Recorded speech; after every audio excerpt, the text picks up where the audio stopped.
As a thank you for 30,000 subscribers, I'm going to be doing one of the most suggested video ideas over the last few months, and I'm going to be rebuilding the Las Vegas Raiders. And not only are we bringing Antonio Pierce back, which the Raiders thankfully did, but we are going to be drafting a quarterback. Now, y'all will already know from the title, but I don't know who that's going to be yet. And not only that, but we are going to see what the next 10 years could look like for this team. And we could even go longer than 10 years if I feel like it. So this could be a 10+ year rebuild if I really like how the team is coming out. So this has potential to be my longest rebuild ever. So get a drink, get a snack, get whatever, because this should be a fun one. And if you enjoyed today's video, be sure to drop a like. It really helps out the channel. And if we can hit 1,500 likes on this video, which I know we can do, we've easily hit that. I should maybe set it higher, but I'm not gonna. If we can hit that, I will do another 10-year rebuild. But only if we hit that like goal, because it'll let me know that y'all actually want to see it. And speaking of that, let me know what team you would want me to do a 10-year rebuild of down below. Because if I pick your suggestion, I'll give you a shout out. Y'all know the deal at this point. Which, speaking of that, shout out to LS7 for the suggestion of this video. They suggested it a lot. Their link is in the description. But be sure to subscribe for more Madden rebuilds, because that is literally all I do here. And it'll make you an OG of the channel while you still can be one for when we inevitably hit 10 million subscribers, I'm sure. But without further ado, enough yapping, and let's get into this rebuild. And how we're gonna do this year one is how I've been doing all my realistic rebuilds lately. We're gonna just force win the actual,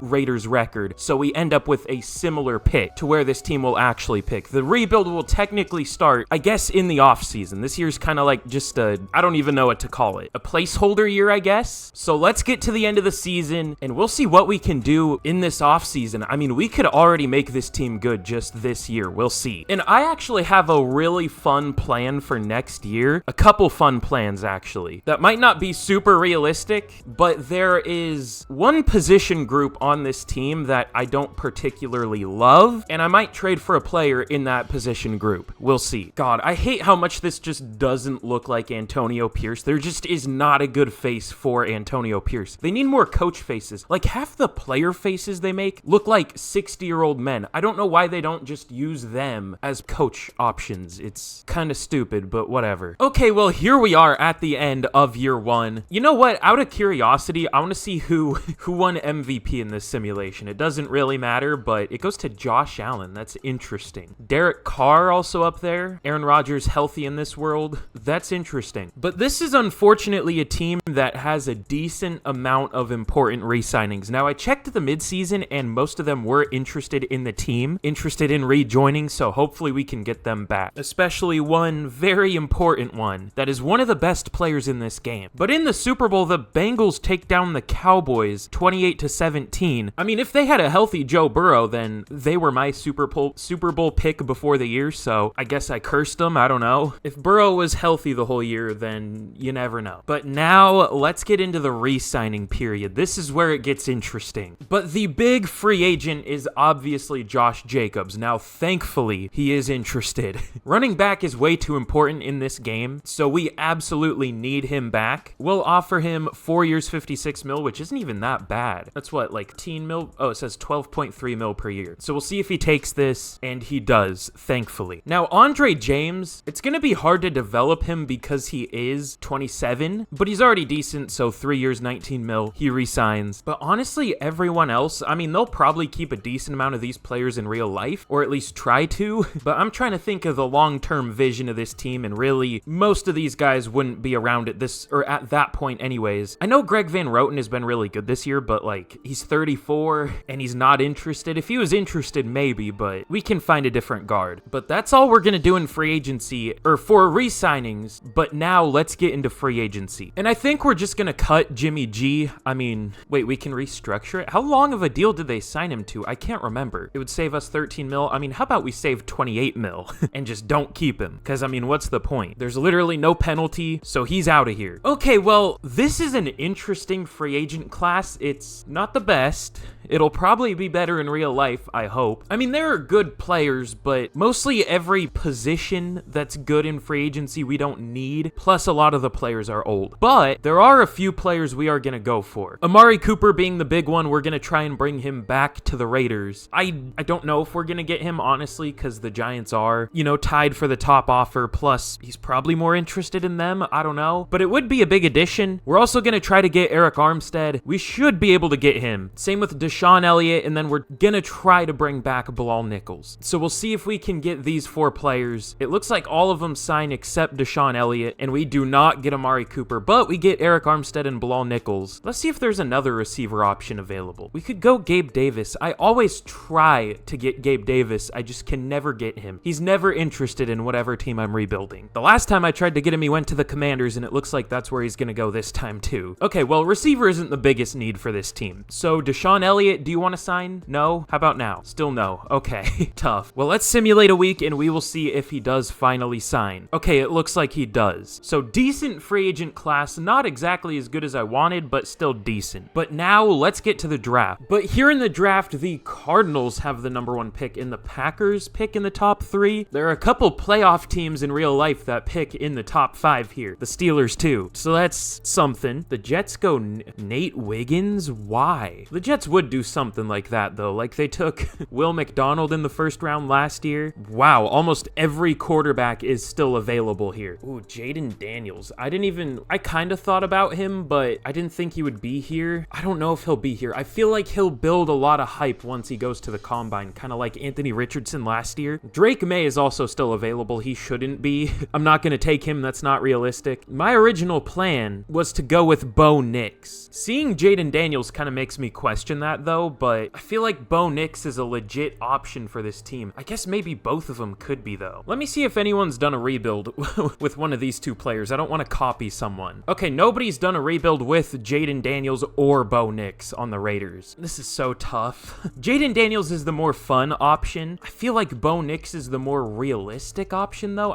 Is he? I don't know. This is way tougher than I thought it would be. All right, here's what I'm going to do. We're going to go with Bo Nix. I feel like Jaden Daniels is going to end up being like a top 10 pick just because of his technical upsides, so we are going to go with Bo Nix out of Oregon. Okay, I think I'm going to give him star dev. I didn't realize I didn't give him a dev trait. I don't know if I gave any of the quarterbacks the dev traits I wanted. I think I gave May superstar and I gave Caleb Williams X Factor. I don't know if I remembered to do the rest of them though. I think we'll give Nick star though, because I don't want to work with a normal dev QB for this entire rebuild. I don't think that would be... Well, there goes someone I was thinking about taking, Byron Murphy. That sucks. You know what? Let's go with a player that I actually really like in Cooper Beebe. I don't think I've used him in a rebuild yet, and we need a replacement for Greg Van Roten. We'll slide him over to the right side, and I think he should be pretty decent. So let's take Cooper Beebe here. Really good strength. Hidden dev too. He looks pretty nice. I think I know what overall I gave him. Lad McConkey. Just seeing his name fills me with so much joy. I don't know how I can explain it. One of the funniest prospects to me ever. I don't know why. And last pick I'm going to show, let's go with Mekhi Wingo out of LSU. He's very young. I didn't change him. I don't know what his overall is. He has very good strength. Honestly, looks really good overall. So let's go with Mekhi Wingo out of LSU as our last pick. He has hidden dev. Did I just get a steal or something? Like, other than I guess the pursuit and tackling, everything else looks insane. We'll take that. Honestly, this kind of changes my plans for next season because the thing I hinted at earlier was adding D-line.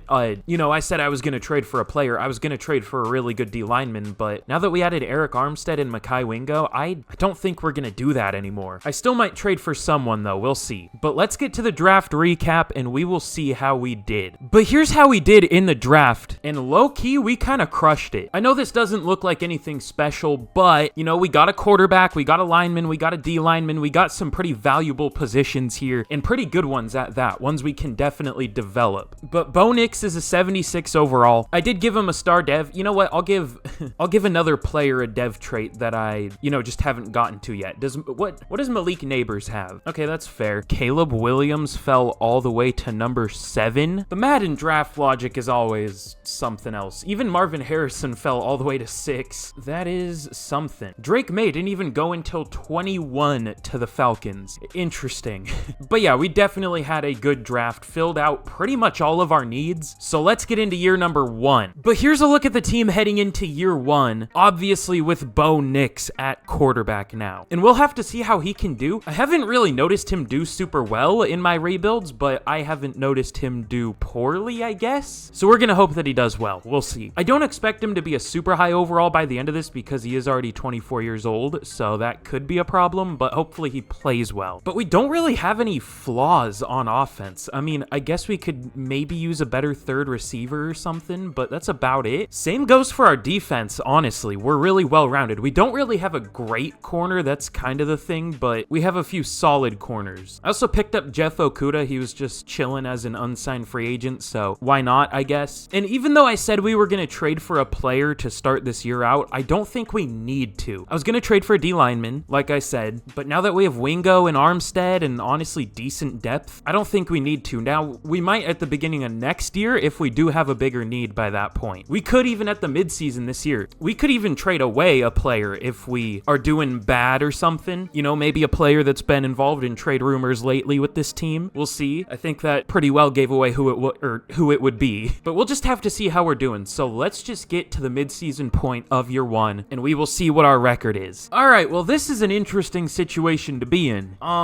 We are 3-3 coming off of a win, a pretty good win against the Chargers. So should we trade for a player or trade away a player? Who have we beat and what does the rest of our record look like, or the rest of our schedule? Wow, we're losing a game and then winning a game and then losing a game and then winning a game. We're like destroying teams and then we're getting blown out. And then what is this team? What are we doing? Ooh, we kind of have a tough finish to the schedule. We play the Chiefs. The Bucks are pretty good in this game sometimes. Same with the Ravens. Same with the Panthers sometimes. Same with the Falcons. I don't think we're bad enough to have to trade away a player though. I think we might just stay put. We might not do anything. Bo Nix is doing okay. Josh Jacobs is doing well. Receiving is all right. Blocking is decent. Our interior's holding up really well. Our pass rush is fine. I wish we had more players doing well in terms of pass rush. It's literally these 3 and nobody else. We don't have many picks, but not the worst amount.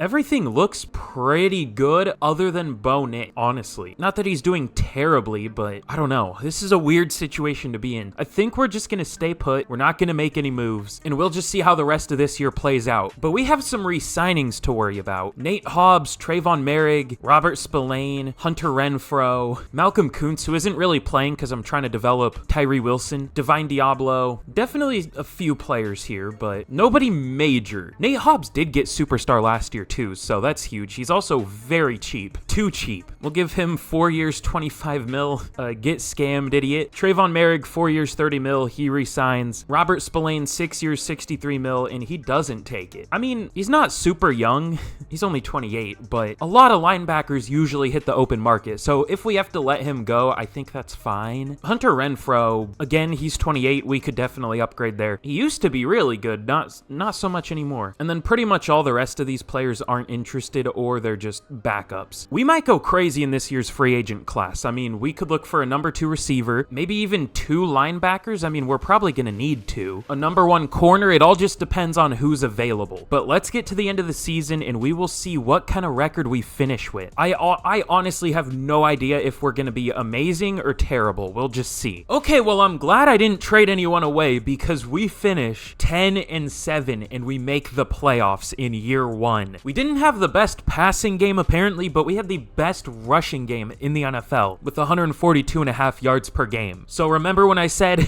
Josh Jacobs is ridiculous in this game? Yeah, he's pretty good. Bo Nix was honestly not that good. I thought he would do better. I mean, I know I said I wasn't sure how he does in this game. Like, I didn't expect him to do great, but I didn't expect him to do too bad. I thought he would do better than this because usually the Raiders offense is just completely broken in this game. It's way too good. I mean, if he threw like 8 interceptions, this would be a really good rookie year, but a little bit high for the interception numbers there. Josh Jacobs, though, 1,650 yards, 5.1 per carry, 15 touchdowns. Even A.J. Dillon, who I just signed, signed, again, out of free agency. Nobody picked him up. 11 touchdowns. And we actually had 2 1,000-yard receivers. Devontae Adams with almost 1,100 yards and only 5 touchdowns. Pretty much the same stat line for Jacoby Myers. Literally almost the exact same stat line. Same amount of catches, almost the same amount of yards, same amount of touchdowns. Hunter Renfrow was mid, and so was Michael Mayer. Our line held up very well, though. Good lord. Only 22 sacks allowed on the season. And then on defense,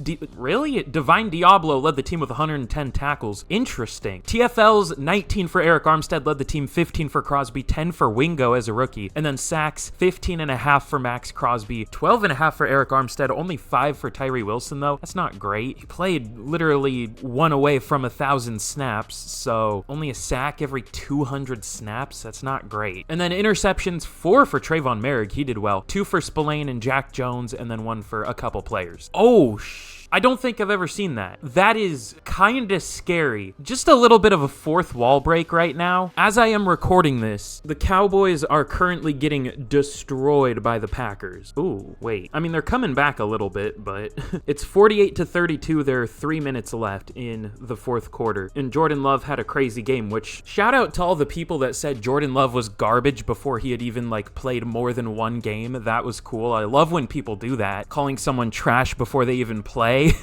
That's just the definition of going with something you've heard from someone else. The definition of it. I liked Jordan Love a lot as a prospect. I thought he would do pretty well this year. I didn't think he would do as well as he did. But yeah, he wins MVP here. Kirk Cousins back on the Commanders. That happens a lot in this game for some reason. Offensive Player of the Year goes to Jonathan Taylor, though. Josh Jacobs all the way down at 7. Do I want to know what Jonathan Taylor did? I don't know. And Defensive Player of the Year goes to Josie Jewell, now on the Browns.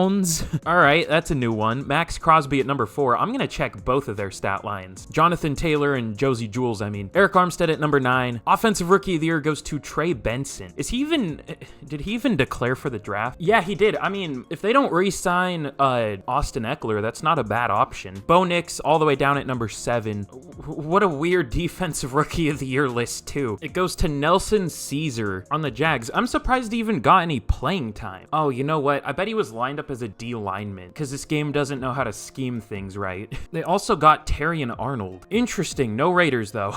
But we have a first of many scenario here before we simulate out the game against the Jets, which the Jets made the playoffs? I mean, they could. They very well could. Do they still have Aaron Rodgers? They do. Okay. Did they add anyone? No. Oh, they got Nate Wiggins. That's right. And they signed Jonah Williams and Devin Duvernay and Rashid Shaheed. This is a playoff team. I mean, the defense would be really good. Yeah, I guess this would probably be a playoff team even if they just got Aaron Rodgers back and didn't really add anyone, but I mean, I don't know, man. I guess they did kind of fix their O-line too, and those are their major problems. But like I said, we have a first of many scenario. We will go play it cool, y'all know me. But without further ado, let's simulate this game out and lose to the Jets. Just kidding, we beat them 30-27, which is fair. We have a better overall team than them. They were only an 83 to our 85, so we're going to be taking on the Colts in the divisional. They're a team that's usually pretty good in this game. The Jets are number 1 pick most of the time, at least for me. The Colts I see in the Super Bowl a decent bit, so this is kind of a scary game, but oh yeah, I also got to check out the stats. It looks like, honestly, Jonathan Taylor didn't do that much better than Josh Jacobs. He had 16 more yards and 1 more touchdown. He had 0.5 better yards per carry, but I'm surprised there was a 7 ranking difference between the two. And then Josie Jewell, 146 tackles, 9 TFLs, 3 sacks, and 5 picks. Good year for sure. It's surprising to see it not go to a pass rusher, though. It looks like, oh, well, wrong conference. I was gonna say, it looks like Micah Parsons was probably better, but he's NFC. I'm stupid. Anyways, we have a recap for the first of many. Give us those sweet, juicy staff points. Thank you very much. And we have a hot opponent scenario here against the Colts, which, honestly, I wouldn't be shocked if the Colts were good next year. I mean, it all depends on their offseason, too, obviously, but, I mean, they're definitely looking up, especially if they can get some development out of Anthony Richardson. The Colts could be a scary team pretty soon. But we also have a couple upgrades here before we see if we can win this game. Colton Miller, ooh, these are 2 pretty important ones. But let's simulate this game out and we will see if we can beat the Colts. Okay, we unfortunately lose by double digits, 28-16, which, that's fine. It's year 1. Who cares? Let's get into the offseason and let's really work to upgrade this team this offseason. How many times can I say offseason? Okay, again, the game just really really likes the Packers, which is fitting. They beat the Colts 41-14 in the Super Bowl. I mean, hey, when Madden's right, Madden's right. I don't think the Packers are gonna win the Super Bowl, but guess you never know. They're looking like a scary team today, though, so we'll see. I mean, if they had a decent defense, they could be legit really scary, but I'm not a fan of their defensive coordinator. Their defense did well today, though, so who knows. Ooh, and before we check re-signings, let's see if we hit any dev-ups. Who would have gotten one, though? Maybe Divine Diablo or Trayvon Merrick? I couldn't really think of anyone else getting one, though. I guess we'll see. Okay, on offense, we don't get one. I was thinking maybe Jacoby Myers, but he only had 5 touchdowns, barely over 1,000 yards. On defense, okay, Robert Spillane actually gets one. Eric Armstead gets one. I didn't even think of him. And Trayvon Merrick does get one. Robert Spillane got one over Diablo? Oh yeah, he had a pretty good year. I mean, nothing insane, but good. Oh, Deshaun Elliott also went up to star. I almost missed that. But let's see who we have to re-sign here. I do want, he's still not interested, but I want Robert Spillane back. I mean, I know Raiders fans like him, I think. At least they did at one point. 6 years, 74 mil, which that's a good amount of money for a linebacker. If he takes it, that's, do I want to give up that much for a linebacker? Honestly, I know he got superstar, but he just isn't interested. I don't want to pay that much when we could honestly pay less for a guy with higher upside. Like, again, I know he has superstar, but he is 29. That's going to be hard to develop. Divine Diablo also isn't interested. Luke Masterson is, but he's already 27, really? I guess in this world. If he wants neutral, then cool. It's only 3 years, 12 mil, and he does take it. And then I think that's the only player we're going to bring back here. I mean, we could, depending on who's available in free agency, you know, bring back some of these players. It just all depends. So let's see who's available. Hopefully it's better than last year. I mean, we did well last year. We got some good players, but hopefully some younger players this year. Okay, there definitely are.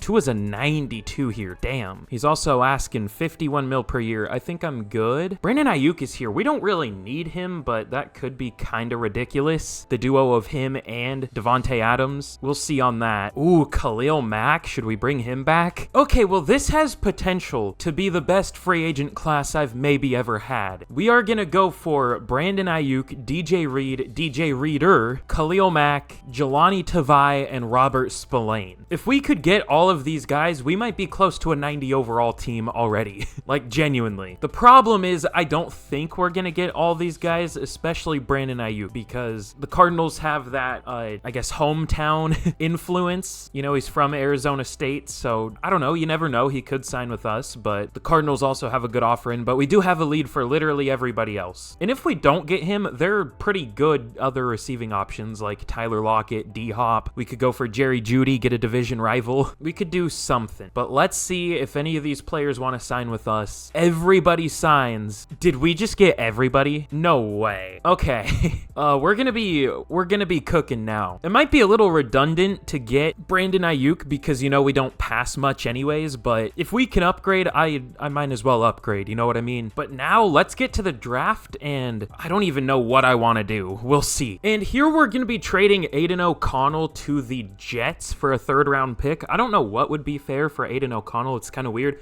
Like, he did well for the Raiders this year in real life, but at this point he hasn't played in 2 years. So maybe a 3rd round pick is too much. Yeah, it might be. I'll switch that for a 4th. Well, I don't know. It's quarterback. They don't even have a quarterback on the roster. Yeah, we'll stick with a 3rd. Who cares? It's not going to matter anyways. I just feel bad, like, having him, you know, rot here behind Bo Nix. I was thinking about doing that last year, but I just forgot. You know, backup quarterback wasn't exactly the main thing on my mind. But now let's get to the draft. The Cardinals have the number one pick again here, and also 2 more real-life playoff teams in the top 5 here in the Lions and Rams, so that's something. 2 different ones, though. But we don't pick until number 26, unfortunately. But if there was any year to not have a good pick, I'm fine with it being this year because we don't have any needs, straight up. Like, we don't need anything. Now, we will need stuff in the future, so this could be the rare time where we are just entirely planning for the future in a draft. Oh, these center. Damn. Okay, well, I'll find someone to draft.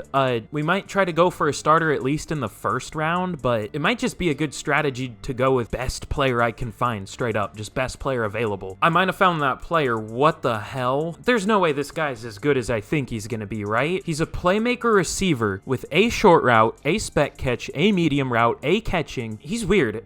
He has those stats, and then he has C to F carrying, C to F spin move, C to F release, C to F catch in traffic. Is this guy ridiculous or the worst player of all time? I can't tell. I legit legitimately can't tell. I have never seen a receiver that looks like this. I might just take a chance on him. I mean, again, if there's any year to just take a chance, it's this one. Ooh, Otis Eccles also looks kind of nasty. He will have normal dev, that's the only downside, but he looks amazing. I was gonna say good, not just good. He looks amazing. A-man, B-zone, potentially A-press, probably just B, but he is a man corner, so I don't know. Great speed, great strength, great acceleration, great change of direction. I feel like he's the more safe option between him and the receiver. Oh my god, okay. This is a loaded draft class. Trevor Singleton. I think I'm going with him, actually. He's a zone safety with 4.3 speed. He ran a 4.27 at his pro day. Can't wait for that to be 93 speed or something. Or great strength. I'm surprised it's not elite. A awareness, A play rec. Only B zone though at best, and he's a zone safety. Is this guy good? I can't tell.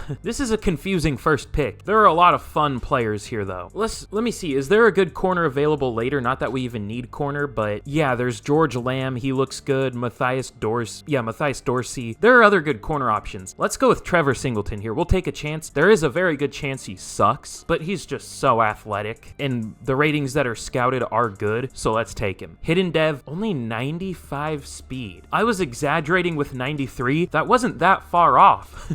His acceleration's only a 94. He ran a 4.27 at his pro day. God, I hate how the combines work in this game so much. But let's go with the corner here. I think we'll take Matthias Dorsey. What's his speed? He's not that fast. Damn, there are a lot of good corners here. CJ Bigby, what's his speed? Okay, he's also not that fast. But I think because he should be available later, let's go with a receiver. Chris Hawkinson looks really good. Really good, actually. Devontae Hatchett has 4.25 speed. Again, can't wait for that to be 95 speed. Now, I think we'll go with Hawkinson. He does have his flaws, but it's kind of rare to see a playmaker receiver with good speed and elite acceleration. He also has elite agility and elite change of direction. Good awareness, too. Sure. Normal dev, 98 excel, though. 96 change of direction. Damn. Okay, no dev trait, but I think he's a good overall. And now let's see if one of those corners are still left. Okay, a lot are, actually. I didn't even look at Ronnie Harrison. He could be better than Bigby, actually. His press isn't as good, but from what I can tell, or from what I know at least, he has the same man coverage. I mean, one of them could have better man coverage, but it shows up as the same, so I don't know. And he's faster. So yeah, let's go with Ronnie Harrison out of Texas Tech. Hidden dev, 92 speed. I'm really surprised he has hidden dev. Oh, he has bad injury. Okay. I feel like we're crushing this draft, I'm not gonna lie. And last pick, let's see if there's a tight end. We don't really have a very good number 2 tight end. Elijah Roten looks pretty good. Same with Pat Holiday is interesting. Here's what I'm gonna do, actually. There are always really good tight ends in like the 7th round. Let's look for a center. Okay, I think we found a center. Teddy Olson. Not a scheme fit, but that's fine. Lyle Dane also looks crazy. Olson is stronger though. I think I'll value that. Yeah, let's go with Olson as the last pick that I'm gonna show. Hidden dev, 92 strength, 76 speed. What a draft this was. But I might make 1 or 2 more picks and I will see y'all for the draft recap. Okay, yeah, we had a pretty good draft. Trevor Singleton is an 80 overall. He is very good. He has 81 zone too. I was worried it would be lower, but if a B was 81, then there must have been some insane safety. But yeah, he looks ridiculous. I wish Hawkinson had a dev trait. It would make him look a lot better. That wasn't the best pick, but 75 in the late second is good value. Ronnie Harrison, 77 overall hidden dev. He looks amazing. I don't know if he was the best option, but I feel like he's better than the other corner that was available. Teddy Olson looks good, 74 overall. LaMelo Mays is a little disappointing. He had like 30 bench reps. It was 82 strength, I think. It doesn't show up here for some reason, but other than that, though, he isn't great, but he is still a 70 with hidden dev, which again is pretty good value for what, almost the 5th round. And then the last pick I made was Jason Hodges, this receiver from Michigan State. Surprisingly, didn't have a dev trait. I think every physical receiver I have ever taken has had a dev trait, but he only has normal, but 88 spec catch, 84 catch in traffic, and 93 speed at 6'4", 215. He's ridiculous. And the CPU made 2 decent picks.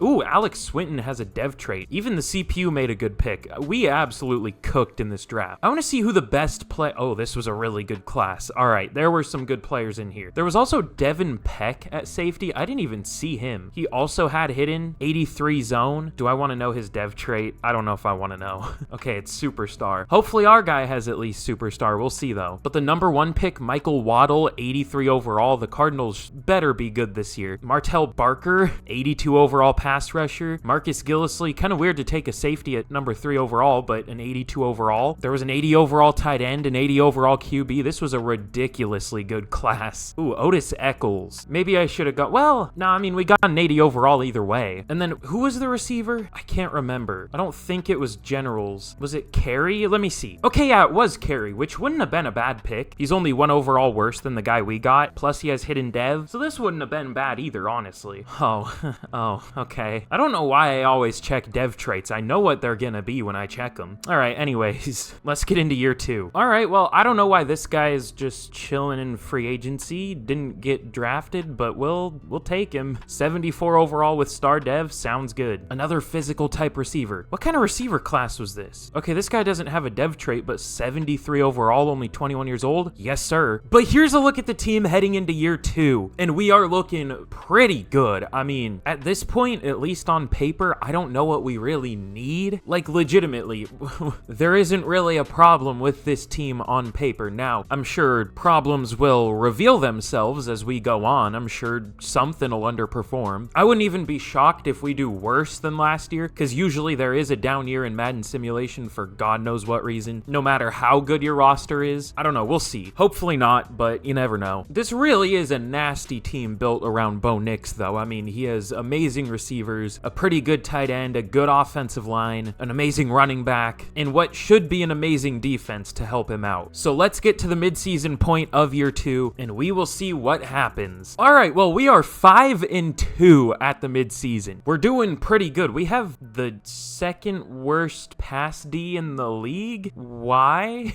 I mean, our pass rush is Max Crosby, Khalil Mack, Eric Armstead. DJ Reader's a pretty decent pass rusher. Tyree Wilson's even been decent. And then our secondary is DJ Reed, Nate Hobbs, Ronnie Harrison, who's pretty good, Trayvon Merrick, and then Trevor Singleton has superstar dev. So our defense has no right to be bad. I mean, the run D's good. So I don't know what to think about that.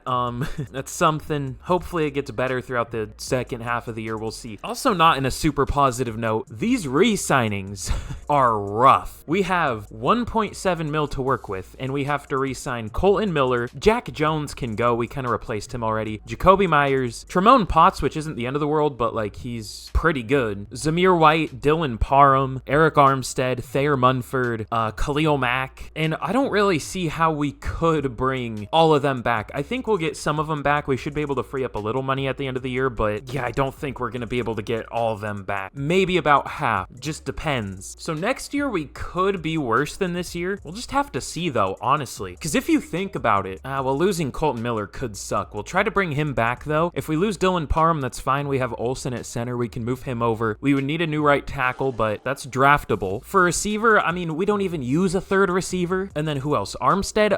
Wingo would pretty much just take over for him. I mean, we mostly just use Reader and Armstead right now. Khalil Mack would kind of suck. We do have Tyree Wilson, but I don't know if he plays well at all in this game. And then Jack Jones is a backup, so I don't know. Even if we lose everybody that needs a contract, I think we'll still be in a decent position, which is crazy, but I don't know. We'll see. But let's get to the end of the season, and we will see what kind of record we finish with. Hopefully it's good. Hopefully our pass D can rebound a little bit. We'll see. Okay, well, here we are at the end of the season, and if you've seen one of my videos before, y'all know why we're here. So before I reveal how we did in year number 2, did I say year 3? I don't know. But before I reveal how we did, if you haven't already, be sure to drop a like on the video. I know it sounds stupid. I know I plug a lot, but it really does help out the channel. And again, if we hit 1,500 likes, I will take the time to do another 10-year rebuild, which these take forever, so I hope y'all enjoy them. I like doing them a lot, but they take me an unbelievable amount of time. So yeah, 1,500 likes for another 10-year rebuild, and be sure to subscribe if you haven't already. Again, thank you all for 30,000 subscribers. It's crazy we've hit that within like a year and a half of me doing, I guess it's almost 2 years at this point, of me doing YouTube. So yeah, again, subscribe if you want to be an OG of the channel while you still can be one. And again, let me know any fun rebuild ideas y'all have down below for a shout out. If you care about a shout out, if not, that's cool too, but just let me know. But anyways, in year number 2, we finished at 14-3, and we easily made the playoffs. Now, did our pass D get better? No, but we did still somehow finish with best defense in the league, at least for points per game allowed. That's really surprising with as not great of a pass D as we had.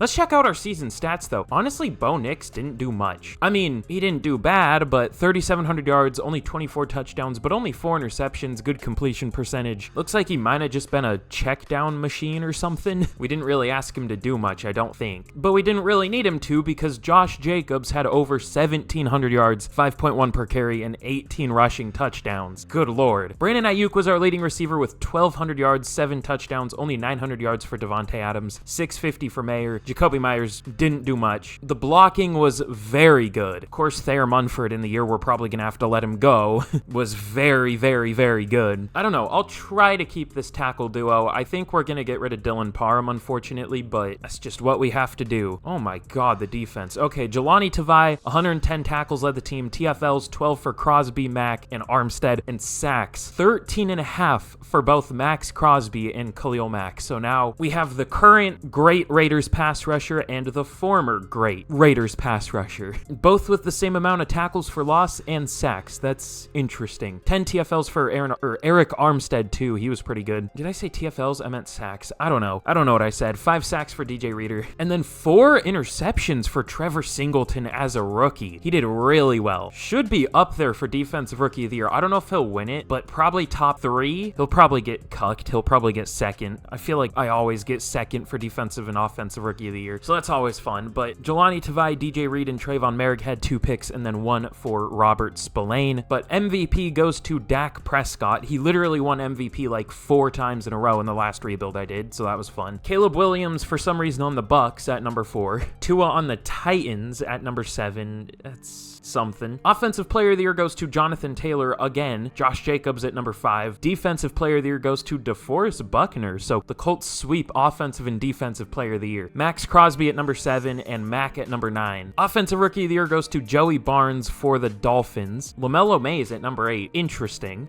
I called it. DeMario Matthews wins defensive rookie of the year for the Texans. Trevor Singleton at number 2. I called it. That just always happens. I don't know why.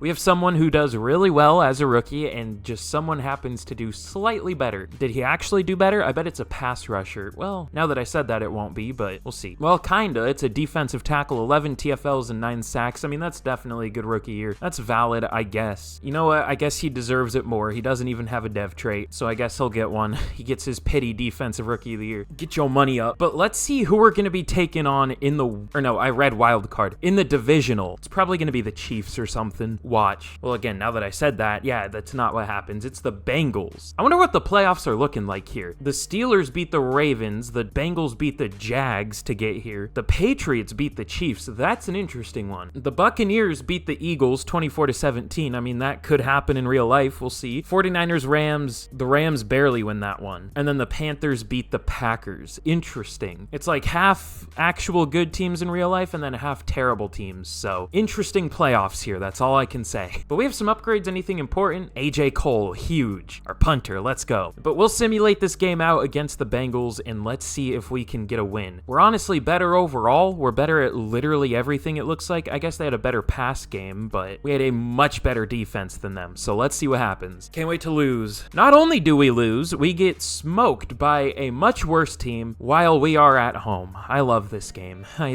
That's cool. That's a Super Bowl. The Steelers beat the Buccaneers 27-17. I mean, those are 2 playoff teams, I guess. I can't say they're the best playoff teams. I don't know that we're going to see a Mason Rudolph, Baker Mayfield Super Bowl, but I guess you never know. It technically happened. Technically. That's something. I wouldn't imagine those are 2 of the highest overall teams here, but of course they make the Super Bowl. But now in the re-signing period, we have negative 7.1 mil to work. Well, let's see if we can restructure any deals because we need to. Okay, well, I was able to free up a little money, but not enough. Now, here's the thing. I have a plan to get Colton Miller back, which may be a controversial plan and may not work out that well. We'll see, but I have a plan that would free up a lot of money. It involves getting rid of a player that I wouldn't just want to cut, but getting rid of that player would save a ridiculous amount of money. It also depends if I can trade that player, if any team can afford him. We'll see. Is there anyone other than Colton Miller that I want back? I do want Eric Armstead back. I also want Thayer Munford back, but we can't get both. I also want Khalil Mack. Honestly, I would prefer Khalil Mack over Eric Armstead just because he did better. Yeah, we'll try to get Mack back. 2 years, 31 mil, and he does resign, thankfully. And that's literally all, that's all we can do. That's it. I feel like we were deserving of a Super Bowl there, I'm not gonna lie. I would say in terms of roster talent we were. Let me see where we rank in the league with an 88 overall. Probably not the best, but probably close. Well, I guess some of these other teams would have regressed, but we would have too, to be fair. The Chiefs have an 86. We are the best team in the league by 2 overall, so what more can I do? Oh, the Ravens also have an 86. That's interesting. Guess what? Still not as good as us, though. Yet we get taken out by the Bengals, who were an 84. I don't even want to know what they are now. Okay, still an 84, whatever. But all right, let's see what we can do in free agency. I don't know if Raiders fans are going to like this move. I don't know if they'll care, but we'll see. I want Colton Miller back. If we can even trade the player, I don't know. Oh, no, we definitely can't. Oh, wait, maybe. Oh, never mind. Okay, I always forget that, you know, the cap hit number isn't what the cap hit would be for the team we have to trade the player to, so this is doable. But yeah, it's Davante Adams, if you couldn't already guess that. Unfortunately, though, I don't think we can trade him. Well, the Seahawks have the money. The Seahawks are like the only team with positive cap space. Why? Well, I guess that's not true. This is like a 30 mil cap hit, so there are others, but they have the most by a lot. I don't know what would be fair for Adams at this point in his career. He is still a 92 overall, though. I'll say a high-ish second, which, you know, I don't know. With the cap hit and this being the last year of his deal, this might be an overpay from the Seahawks, but I don't care. I'll screw my favorite team over. Davante Adams is now a Seahawk, and we get a second-round pick. Maybe too much in return, all things considered, but he is still a 92 overall, so I don't know. And now our receiving core sucks, other than Brandon Ayuk. Honestly, other than Colton Miller, what do we need? I mean, I guess we could re-sign Eric Armstead if I want to, but yeah, I mean, that's not a bad option. Either that or we get Thayer Munford back. That also could be a move, but we'll see. Also, Teddy Olson, I don't know about him at guard. He's 6'2", 300 pounds. I feel like he would get destroyed at guard. We'll try it, though. I guess it's not necessarily a realistic rebuild, even though I do like him to be realistic. All right, well, in free agency, we are just going to try to get both of our tackles back, Colton Miller and Thayer Munford. Now, I don't know if we're going to be able to get Munford back because we had to lowball him a little bit. We just don't have the cap. But Miller, we should get back. I don't know if I want to say that. I mean, he is from UCLA. Maybe he would be enticed to go to the Rams. I don't know. We do have a better offer, but players don't always take the best offer, even if you have the slider pumped up to very high interest or whatever. I don't know. Let's see if these two players want to sign. And we do get Colton Miller, thankfully. Munford still doesn't make his decision. Still doesn't. Okay. Thankfully, there are no other teams interested yet, but let's sim a week and see if he signs. He still hasn't signed yet. How about now? No. How about now? Good lord. Okay, he does finally take it. I'm surprised no team was interested in him other than us, I guess just because there were a lot of tackles available. But our O-line is now looking like an O-line again. Oh, okay. So I guess it doesn't matter that Singleton didn't win Defensive Rookie of the Year because he still went up to X Factor anyways. I mean, he could be in the pretty high 90s by the end of this rebuild, assuming we can keep him for the whole thing. And Trayvon Merrick also went up to X Factor. So now we have 2 X Factor safeties. Oh, whoa. Alex Swinton, the corner that the CPU drafted, just had Superstar 2. What a draft class that was.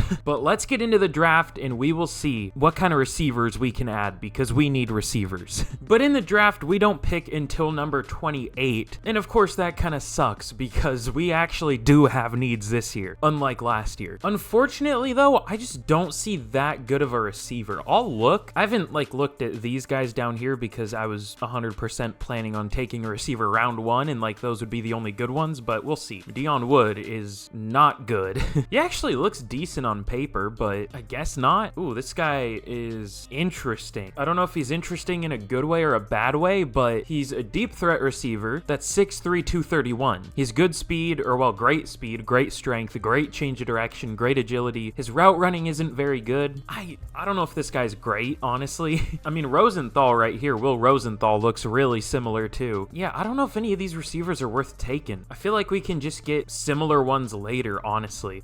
I honestly don't really see anyone worth taking here. How about Antoine Daly? Does he look good? He looks all right. I don't think he's that good, though. Same with Bernard Arnaud. Interesting last name. How about Dorian Rutland? What does he look like? Honestly, about the same as the other. Ooh, I don't know. He actually has really good power moves moves and play rec. He's not as strong as the other guys though, but he is faster. This could be a reach, but I think we'll take a chance. I mean, he's probably gonna have normal dev, but why not take a chance? Let's go with Dorian Rutland out of Tennessee. And he has hidden. That's surprising. Plus, he's only 21 years old. That feels like a pretty good pick. And you know what? We might as well take a chance on a receiver with this pick. This is the Devontae Adams pick. We'll see if we can replace Devontae Adams with this pick. Should we take a chance on Kirkland? I don't know. He doesn't look that good, but he could be. That's the thing. Does Harold Clancy look better, though? Maybe. He actually looks really good. You know what? Yeah, let's take a chance on Clancy. Wasn't that the last receiver's name that we passed on last year who had X Factor? I can't remember what his last name was, but Harold Clancy out of Arkansas, left-handed just like me for real. Let's take a chance. Hidden dev, that is surprising for a playmaker type receiver. Usually they always have normal, but he looks pretty good. Ooh, Antoine Daly is still available, so that probably was good to pass on him.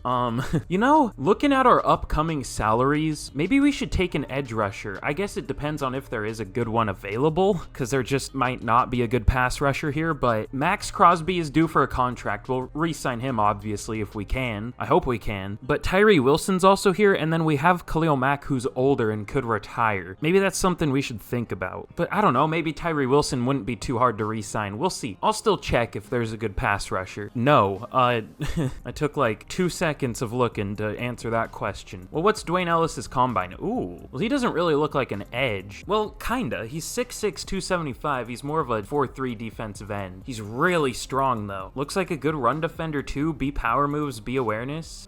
He's gonna drop in overall once we move him to outside linebacker, though. That's the thing. But he looks good. God, there's so many players named Chris Griffin and Brian Griffin, and I want to kill myself. Family Guy isn't funny. Ooh, Matt Barkley. He's looking a little different there. I don't know about that. He looks good, though. I'll definitely take him with the next pick. Ooh, it looks like there's some good... This is a pretty strong defensive draft class, it looks like. Let's go with Dwayne Ellis, though. I don't know if he's amazing. He does have flaws, like he's a bad finesse rusher, not great block shedding, but we'll take a chance. Why not? Ooh, he has hidden. I think we'll keep him on the D-line for now. 88 acceleration, 90 strength. That is disgusting. What an interesting player. But last pick I'm going to show, let's take a chance on Matt Barkley. I mean, he's barely scouted, but I like finesse moves and the awareness. Everything that is scouted I do like. He's not a very good tackler, though. That's the only thing.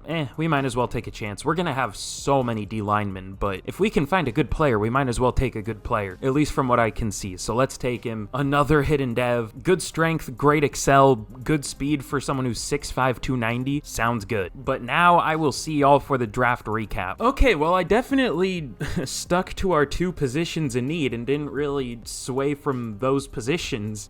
We picked 3 D linemen and 3 receivers. I mean, we took a linebacker and a tight end too, but that was in the 5th and 6th round. Dorian Rutland is actually a higher overall at defensive end than defensive tackle. He was only a 74 defensive tackle, but went up to a 75. I thought he would be better. I don't really see what holds him back. Maybe just the block shedding, but it's not terrible. It's a 70. Like, I've seen much worse. He's still a decent overall. Harold Clancy is good, though. 76 overall. The furthest thing from a scheme fit, which is kind of surprising because he's 6'3", 210, but definitely not a scheme fit. He looks really good, though. He'll be our number 2 receiver, I think. And then Dwayne Ellis will keep on the D-line. 73 overall. He looks decent. Again, not very good block shed. 69, nice. Terrible finesse moves. Just a really good athlete, mostly. Matt Barkley isn't great. Did Braden Warmack have a dev trait? No, he didn't. Some of these picks were a little questionable. At least Fitzsimmons has a dev trait, but he's only a 66. That's surprising to me. Okay, it's no longer surprising. He looks awful. Looks like a decent blocker, though, but that's about it. This was definitely a draft of all time. I don't know what this was. I cooked something up. Definitely not as good as last year's draft. Well, I wish I would have looked at guard like I meant to. There was a 79 overall guy available in the 3rd round, Max Sears. He went to the Lions. That's cool.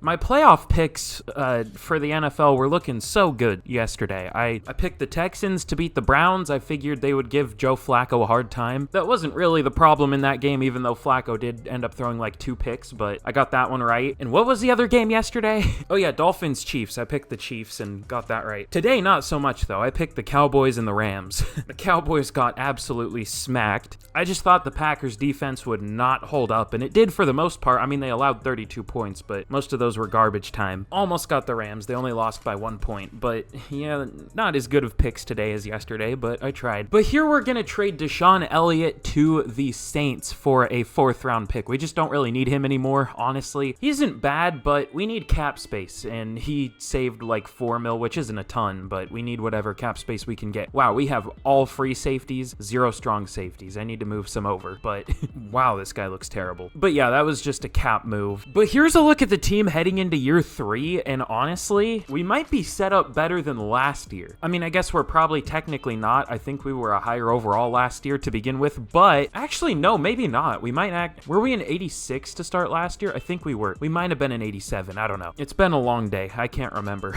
But we pretty much have the same O-line as last year. Our whole offense is mostly the same, except our receiving core. No more Devontae Adams, and now we have Clancy at receiver. We're starting him. We're also going to start Hawkinson, our, 2nd round pick from last year? Yeah, pick 26 in the 2nd round. So it's going to be tough to develop him because we didn't play him as a rookie, but I guess he could develop. We'll see. And the defense is pretty different from last year. I guess that's not necessarily true, just our D-line with Rutland now instead of Armstead. And that's the only difference, so it's really not different. But now Max Crosby's in the 99 club. He might have been last year too. I don't know. My brain can only focus on one thing at a time, I'm not gonna lie, but 99 finesse moves and 95 power moves, he looks insane. Could borderline be in the 99 club in real life, and that would be passable, I guess. Josh Jacobs also should hit a 99 this year. Brandon Ayuk is probably gonna get close. We could have 3 99s on the team soon. That's insane. This is a Raiders rebuild. That's crazy. But anyways, let's get to the midseason point of year 3, and we will see if this is a choke job of a year or if we'll do well once again. Okay, well, we are 4-2 at the midseason. We could be better. We could be worse. I'm fine with being 4-2. Our pass game is still just bad. I mean, that's just a product of our offense. That's something we're gonna have to live with because I'm not changing our offensive scheme. No way. Our defense is kind of ass. We're 20th in points allowed per game. Our pass D sucks again. Our offensive rank is bad. Our defensive rank is better. I guess that goes off of like yards per game, I think. I don't know. That's tough. That's tough. That's kind of just what happens in Madden simulation a lot of the time. It's you overperform when you have a bad roster and you underperform when you have a good roster. That's just how it is. Colin Miller isn't doing that well. Andre James and Cooper Beebe are doing really well, but I don't know.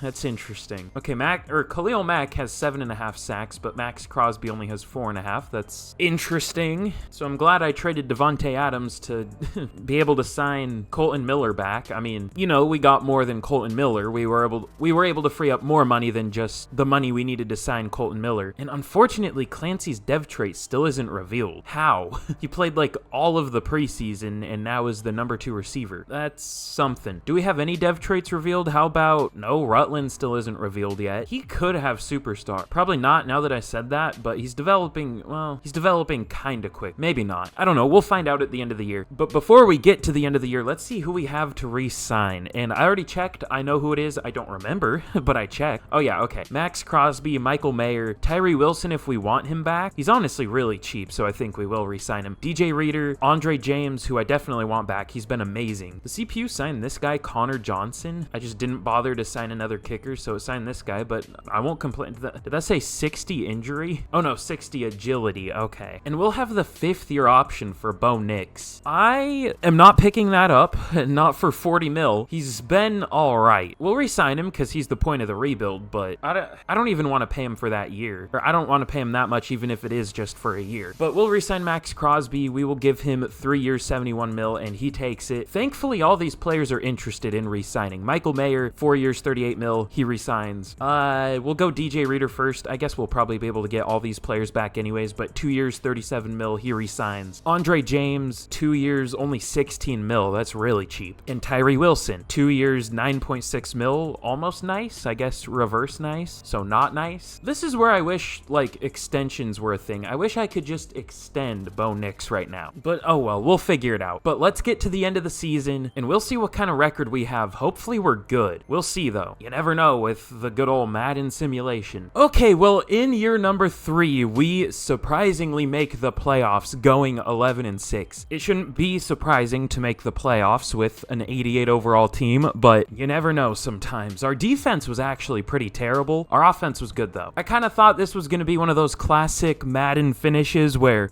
we finish, like, pretty decent overall, but one thing we were just terrible at, and it completely held us back, and we finished, like, 9-8 and just barely miss out on the playoffs, but but thankfully that's not what happened. And you know what? I want to be bitter for when we inevitably lose in the playoffs, so let's see where an 88 overall ranks in the league. The Ravens actually have an 88. The Ravens have become a really good team here. I mean, they are in real life, obviously, but they are here too. The Chiefs have an 89, so we're actually not even the best roster in the league. The Chiefs are kind of ridiculous, but we're tied for second. And we have some upgrades here. Anything important?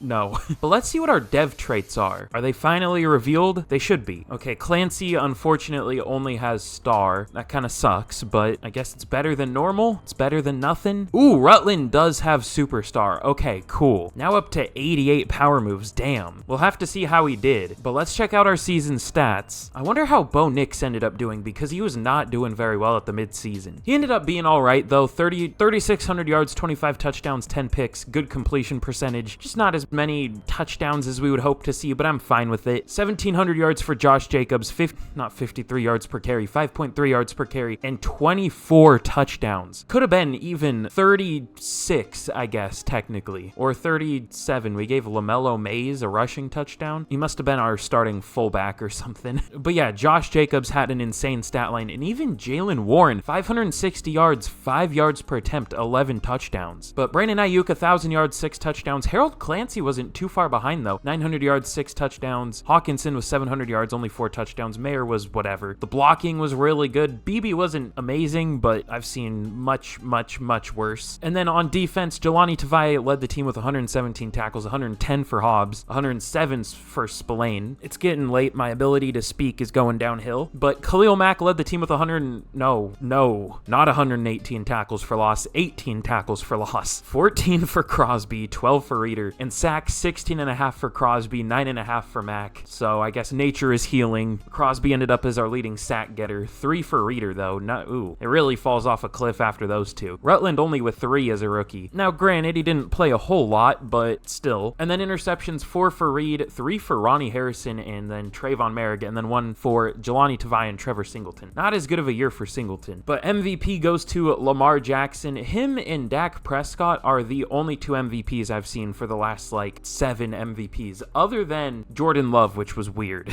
But Offensive Player of the Year goes to Lamar. Josh Jacobs at number 2. Trey Benson's been really good for the Chargers. Damn. Defensive Player of the Year goes to Josh Allen. Max Crosby at number 2. That's I guess it doesn't really matter because he already has X factors. He's already a 99, but it still would have been cool. That's cursed. DeMarcus Lawrence on the Titans. Bobby Wagner on the Dolphins. Interesting. But Offensive Rookie of the Year goes to Rashard Younger for the Ravens. I feel like there's some kind of joke to be made with his name there, but I'm not funny enough to make it. I'm gonna do some things. Harold Clancy at number 2. We get cucked again. Nick Conley wins Defensive Rookie of the Year for the Jets. Rutland at number 9. Why can't we win Rookie of the Year? I mean, Clancy wasn't amazing, but what did Younger do? I'm guessing he's a receiver? No, he's a running back. Oh, and he was terrible. He did get 1,000 yards, but 3.4 yards per attempt. That's not great.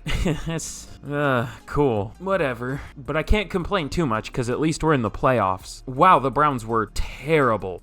How did they make the playoffs? I don't even want to look at that division. Also, the rest of our division other than us was 8-9. The Chiefs, Chargers, and Broncos all went 8-9, so that's something. But the Browns had the 27th scoring offense and the 27th, I guess, scoring defense or points per game defense, whatever, and somehow made the playoffs, so that's cool. Let's simulate this game out against the Browns and we'll see what happens. Oh, thankfully we win. Okay, thank God. We win 43-22. We smoke them, which is fair. We were at home. We were the much better team, much better overall, much better everything. So thankfully we win. We actually get an upgrade for Bo Nix, Nate Hobbs, Dorian Rutland, 3 starters. We'll take that. But now we're going to be taking on the 14-3 Jacksonville Jaguars, who are led by Defensive Player of the Year Josh Allen. I wonder if the Jags are going to be stupid enough to let him hit the open market. I mean, they should have the money, right? I would guess they do in real life. They did go kind of crazy in that one free agent class, though, where they got Christian Kirk, Foye Oluokun, and then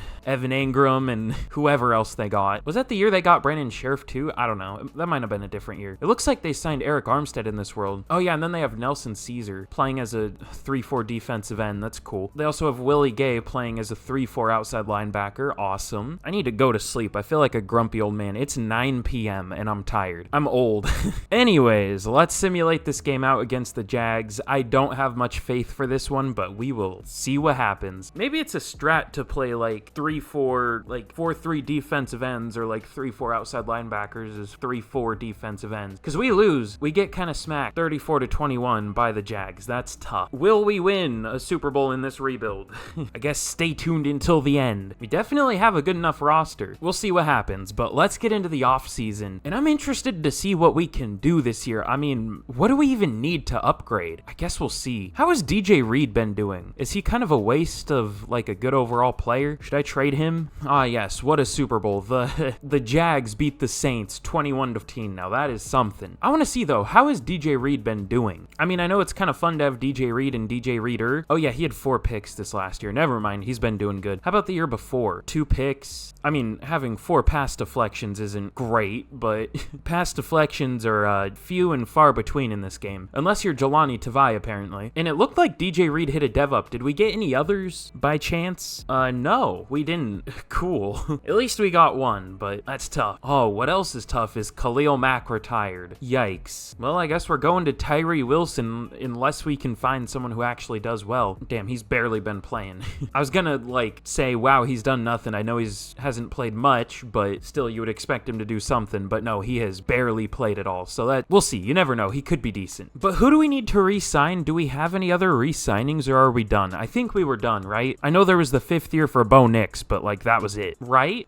Okay, yeah. We could bring Jalen Warren back, but, I mean, he's not a starter. We'll bring Connor Johnson back. I know paying a kicker's whatever, but I don't want to have to worry about kicker, and he seems good. I don't know if he plays well. I don't really care either, I'm gonna be honest. But let's see what we can do in free agency. I'll try to free up some money. We might end up with a decent amount of money, honestly. I feel like we can restructure a pretty good amount of deals here. All right, we're gonna try to make it white boy summer out here with this pass rush. Or I guess white boy winter. I guess that's more fitting. I don't know. But we're gonna try to add Aiden Hutchinson. Now, I'm gonna be honest. I don't think we can get him. He's just not interested at all. He hates us, I guess. I don't know. I'm trying, but yeah, I don't know. I just can't get a green offer, or I don't even know what to call it. The dark green offers. Oh, we don't have the money. Well, that's tough. You know what I'm talking about. The like 5-bar offer, I usually just call them. Why do we not have the money now? Okay, yeah, we can't get it. Whatever. We'll see if he takes that. If he takes it, we'll be dead broke, but we're going for it all this year. We'll see if we can get him. Now, does this really fix anything with the team? I don't know, because we did have Khalil Mack last year, and we still didn't go past the divisional. We'll see. We'll try to get him. I don't think we will anyways, but let's try. No, he goes to the Texans. Understandable.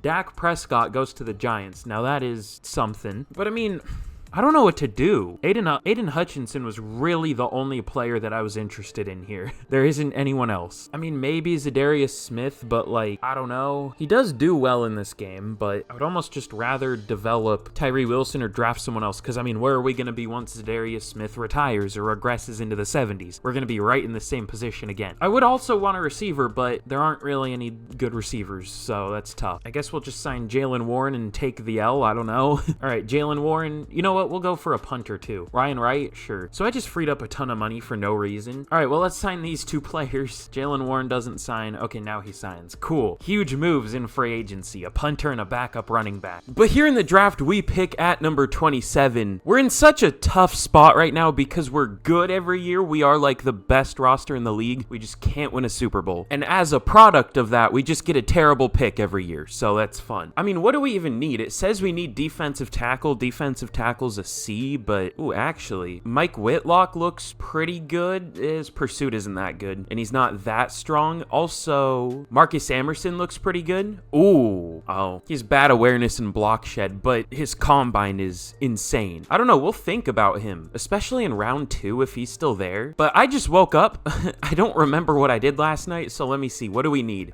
Maybe receiver, maybe. And that's literally about it. I'm not going to take another D lineman. We literally have 5 starting caliber guys there. We're good. Edge, that's right. Okay. I highly doubt there's a good edge, but we will check. No. Okay. The guy I focus scouted is a 3rd to 4th round talent. No thank you. I mean, even on paper, this guy looks good. Like, 3-4 outside linebackers are always not worth it in this game, at least from what I've seen. Unless they're, like, absolutely insane looking, like all A's, insane combine. Like, this guy's strong, but he's not that fast. And his ratings look really good, but they're not good enough, I guess. I don't know. BJ Ferris is interesting. I can't tell if he's like amazing or terrible because he's like barely scouted. He has 8 power moves though. That could be a 74 for all I know, but it looks good on paper. Randy Barkley looks pretty good. I mean, I don't know what to do with this pick, I'm gonna be honest.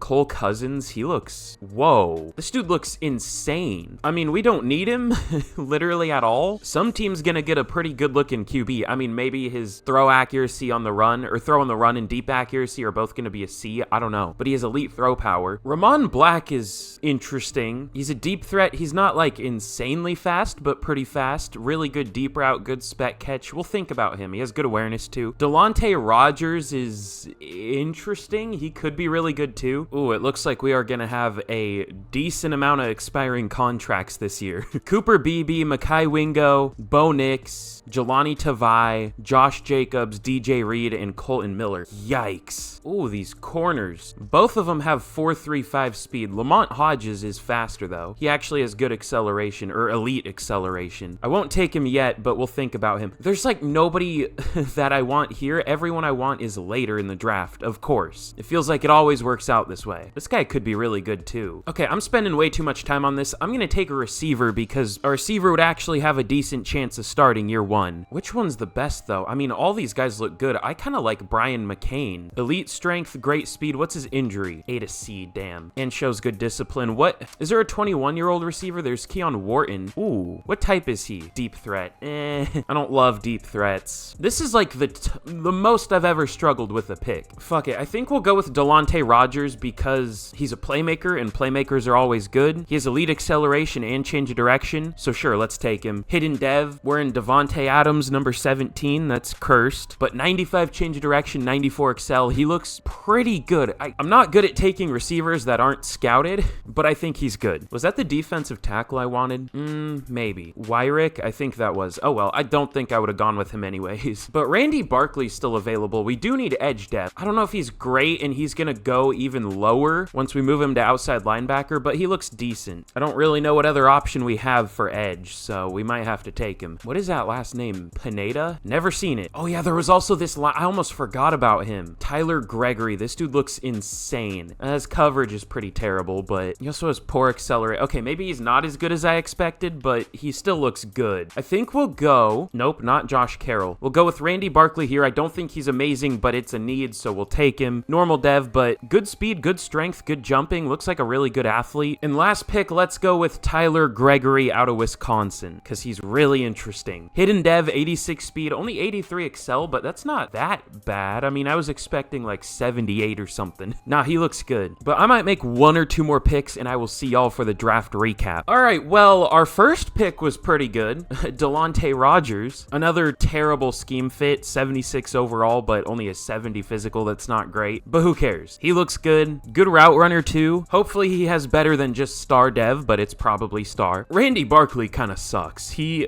was a 73 defensive end. He went down to a 71. Only 73 power moves. That's something. That's something. And then Tyler Gregory is actually very, very good. He's a 76 overall. Awful in coverage, but that's fine. I wouldn't love that in real life, but here he should be all right. I guess we just won't re-sign Jelani Tavai. I guess that's the plan. We'll see. I actually made almost every pick here. I just didn't make the last one. Some of these were misses, like DeMarcus Shelby isn't great, but Dominique Powell's all right. No dev trait. Theo Creighton looks pretty good. 73 overall. He does have hidden devs, so that's something. And then Jared Hayden, a blocking tight end. Who would have guessed? He has hidden though, so he looks pretty good. But yeah, decent draft. Nothing crazy. And let's get into year 4. But here's a look at the team heading into year 4.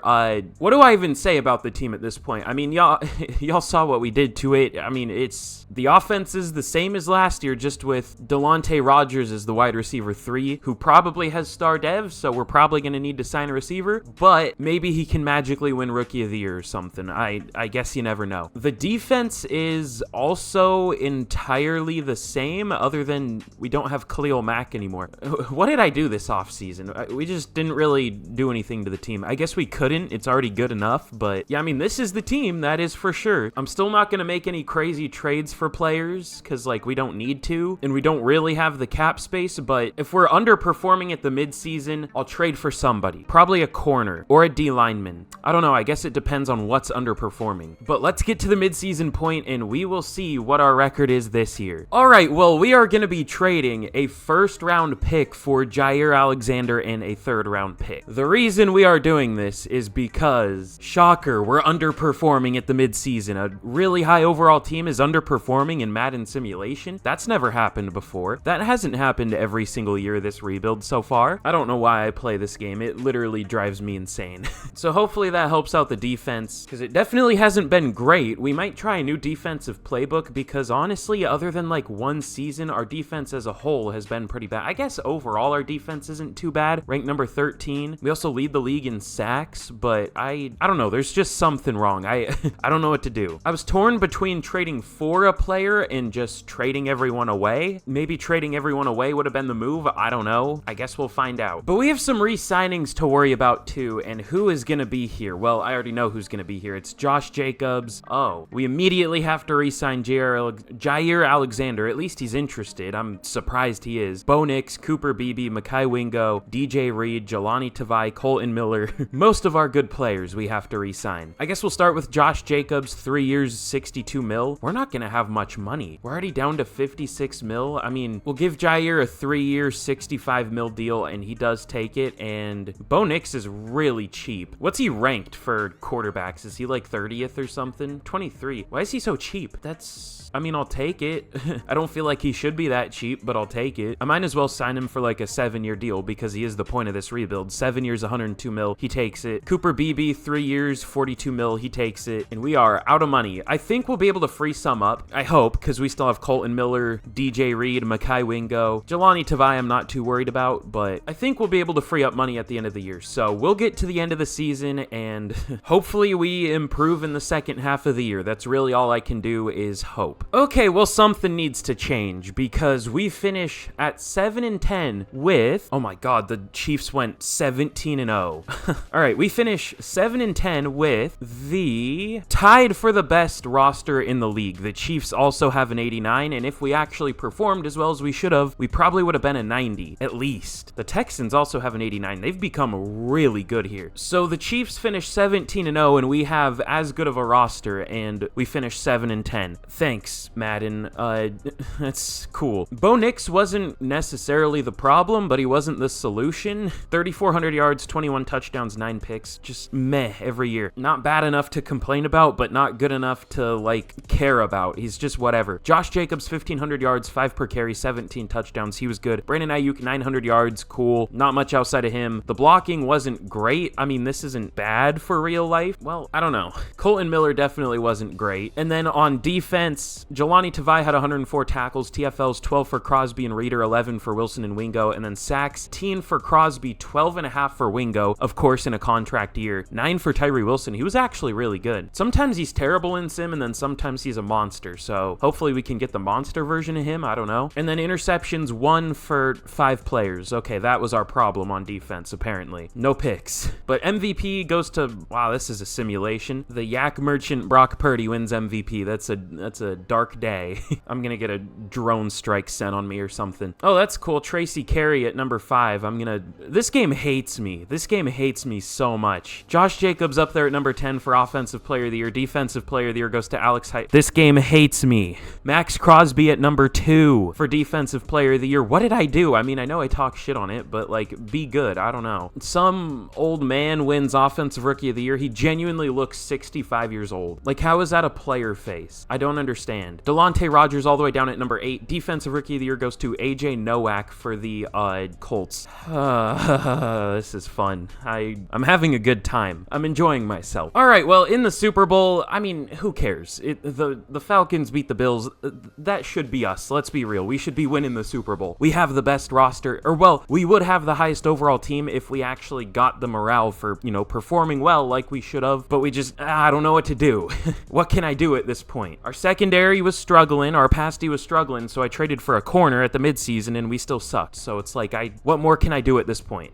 All I can hope to do is not get terribly unlucky for one season, but that hasn't happened yet. But let's see, we have 12 mil to work with. We'll pick up the 5th year for Singleton. Let's see if we can restructure some deals and actually bring back our players, or maybe we just shouldn't bring them back. I don't know at this point. Okay, well, also somehow Mekhi Wingo didn't get superstar dev with what, 12 and a half sacks. I don't know, but we have 50 mil to work with now from restructuring. Restructuring's kind of broken in this game sometimes, but we need any advantage we can get, because it feels like even if we have advantages, we're still at a massive disadvantage. I don't know, but 4 years, 51 mil for Mekhi Wingo, and he takes it. And we don't even have the excuse of like playbooks here. The Raiders are arguably the most busted playbooks in the game, because this team can be like an 82 overall and they'll go 14-3 and win the Super Bowl. Like, I'm just unlucky. I think that's what it is. I don't even know, man.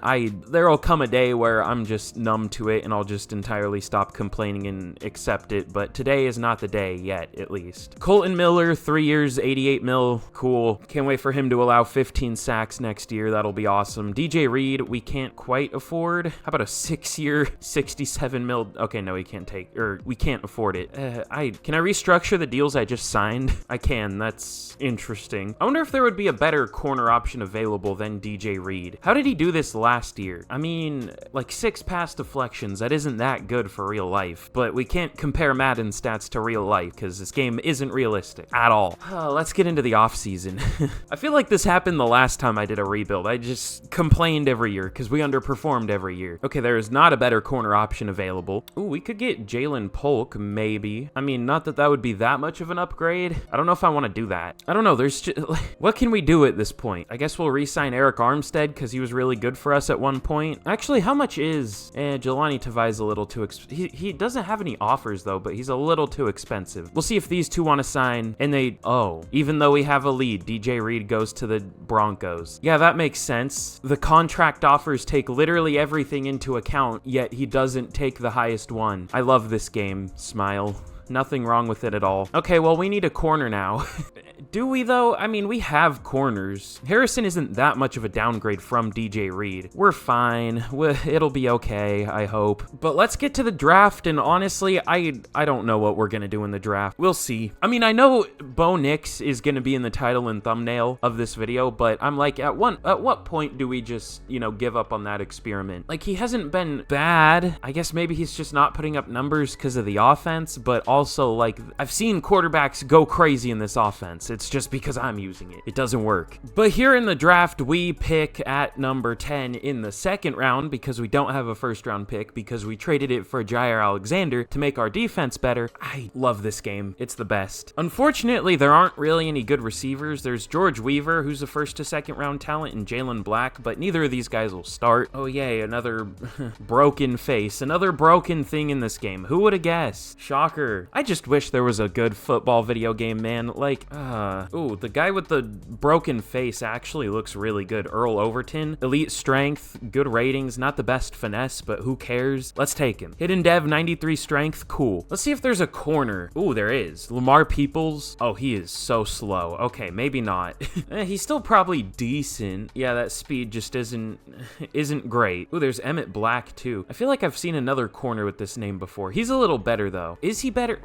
I think Peoples is better awareness and player act. He also has better acceleration and jumping. Yeah, we'll go with Peoples instead. Normal Dev, cool. Sure, why not? What did I expect? Oh, and we pick like one pick later, or two, I guess. I guess here we'll go with the receiver. Are we gonna go George Weaver or Jalen Black? I guess we'll go with Weaver because he's only 21. We don't really have a deep threat, do we? Not really. Sure, we'll go with George Weaver. He's really fast. Normal Dev, obviously, but good speed, good excel. Sure, why not? But you know what? Last pick. What if we go with the other player with the glitched out face? Josh Lindholm or whatever. I mean, Andre James isn't super young anymore. He's like 31. He's still been like our best performing lineman, even though he's like our lowest overall lineman, which is what always happens. Like, we had a 12 overall perform as our best in a recent rebuild, which was cool. Leslie Shepard actually looks pretty good. I think we'll go with him. He could probably play center too. He's only 6'2", 313. Sure. Hidden Dev, 92 strength. Sounds good. But I might make one or two more picks. Hopefully we got some decent players. I'm defeated. But here's how we did in the draft. I mean, it was certainly a draft. No starters, I don't think. But, I mean, we got good players. Our best was George Weaver, 76 overall, only normal dev, of course. But he looks good. I mean, he has good ratings, just no dev trait. I'm in pain. Put me out of my misery. This feels like fucking Groundhog Day or something. Like, oh, cool, we have a good team. The team disappoints. We have a pretty good offseason, but nothing major. We have a good team. The team disappoints. We have a good offseason, preseason, but nothing major. We have a good team. The team disappoints. Like, it's every year. I don't know what to do. But here's a look at the team. Y'all know the team. It's no different. Literally identical offense, and then just no more DJ Reed, and we added Eric Armstead on defense, and I think that's literally it. And we have no more Jelani Tavai. So I hope we do better this year. It wouldn't necessarily make sense if we did better because we like only got worse, but I hope we do better. We deserve to do much better than we have done. So if we're at the midseason point and we're underperforming, I'm destroying the team. I'm trading everybody and we're restarting from scratch because apparently I did something wrong, but only if we're doing bad. So let's get to the midseason point and we will see what happens. That is for sure. All right, it is time to blow up the team because we are 3-4 once again. And it looks like it's our defense again. So we are trading away our defense. Let's get it started.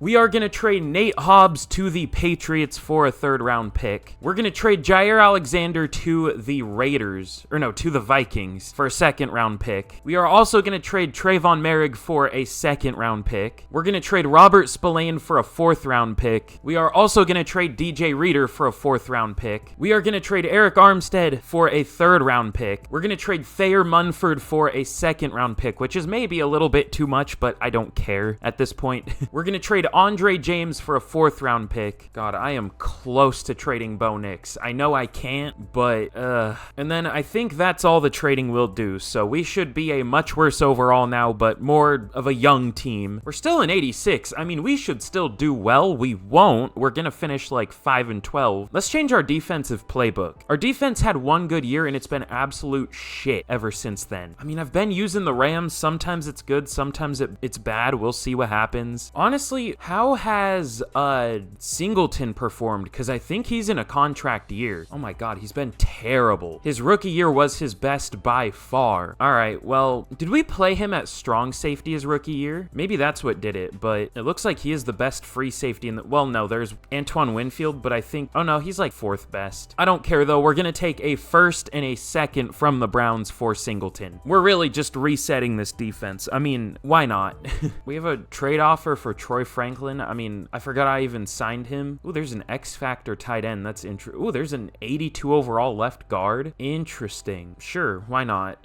I don't know what we're going to do with him. He's not going to start, but that's something. But I'll rearrange the depth chart and we will get to the end of the season. We'll see what happens. I mean, I don't know at this point. God, I can't wait to randomly do well because we traded all of our actual good players away. It's going to be great when that happens. Okay, well, in year number 5, we finished 6-11. Shocker. I mean, we still had an 87 overall team. God, this game sucks so fucking bad, dude. Like, it is genuinely insane to me that a game can be this bad. I doubt we're like one of the best rosters in the league anymore now that we traded literally everyone away, but where do we rank? Just out of curiosity. Okay, well, there are a lot of 87s. We're like mid. Yeah, there's some yeah, we're like mid right now, but I guess 6-11 still kind of an underperformance. I don't know. We'll see what we can do in the offseason. I should check the stats and awards, I guess, if I have to. I feel bad for complaining so much. Like, I feel like it might be getting annoying, but like, we should be good. We're just not. Bo Nix was ass. 18 touchdowns, 10 picks. Yeah, we'll see. I don't know. Josh Jacobs was really good. No 1,000-yard receivers, despite having a 96 overall receiver. Yeah, and he was only 2nd on the team. Love that. Colton Miller wasn't great. Cooper Beebe wasn't great. Earl Overton was fucking terrible. He only played under 600 snaps. Interesting. Tyler Gregory led the team with 137 tackles, TFLs, 16 for Rutland, 12 for Crosby, and sacks. 11 for Crosby, 8.5 for Wingo, only 6 for Tyree Wilson, 5 for Rutland. Interceptions, 2 on the season. I don't know how many we had before we traded Jair and pretty much our whole secondary, but honestly, I would guess it wasn't many more than this because our defense was bad. But MVP goes to Josh Allen again. Offensive Player of the Year goes to Lamar. Josh Jacobs at 4. Defensive Player of the Year goes to Josh Allen, so we have 2 Josh Allen awards, I guess. Crosby at 7. Offensive Rookie of the Year goes to Marquez Stevenson for the Steelers, whatever, close enough. And the Colts get another Defensive Rookie of the Year. We don't have anyone. Fun. But in the Super Bowl, the Bills beat the Giants 27-20. Interesting.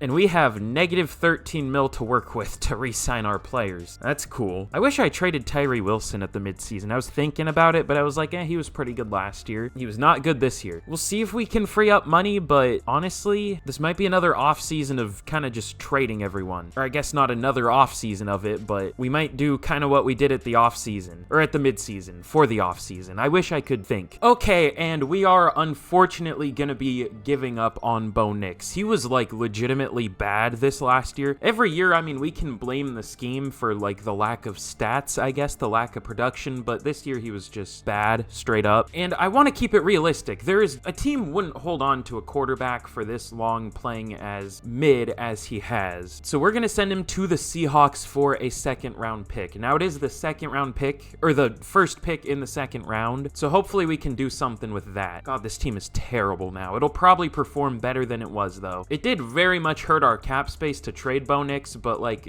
we need to at this point. Maybe I should just stop doing 10-year rebuilds, because they do not go well, apparently. And we'll try to re-sign Ronnie Harrison if we can. He's not very expensive, so does he want to sign? Okay, he does. That's cool. We'll at least have a corner. But that's all we can do for free agency. Hopefully more money clears up soon, but let's get to the draft where we are going to have some needs, finally. But here in the draft, we have a good pick this year, thankfully. We pick at number 7, and we have pick 16 from, I guess, the Browns. We have a ton of picks this year, like a ton. Oh, is there not a good QB? Oh, God. There's Aaron Richardson. Mick Faulkner looks okay. Noah West looks pretty good later on. Should I take Aaron Richardson? He does look pretty good. Pretty fast. I mean, not super fast, but quick enough. His play action isn't great, which is kind of surprising because he's an improviser type. That's kind of weird, but he has really good awareness. He looks really good overall. I'm surprised he's only a first to second round talent. I have no idea if he's going to have a dev trait. If he doesn't, I'm taking another QB, but let's go with Aaron Richardson out of BYU. We are taking another QB. Cool. At pick 16, let's go with Noah West out of Colorado. If he doesn't have a dev trait, I am going to be sad. He might even be better because he has really good play action and then everything else is about the same. He has a little worse awareness, but I mean, he could also have worse deep accuracy. I don't know, but let's take him. Okay, he has hidden. Cool. It only took 2 first-round picks, but we got a hidden dev QB. Now watch. Mick Faulkner is probably an 82 overall X factor. I can't wait to see that. Chester De Carvalho looks pretty good. Oh, he's slow. Well, he's listed with good speed. That's good speed. I've seen...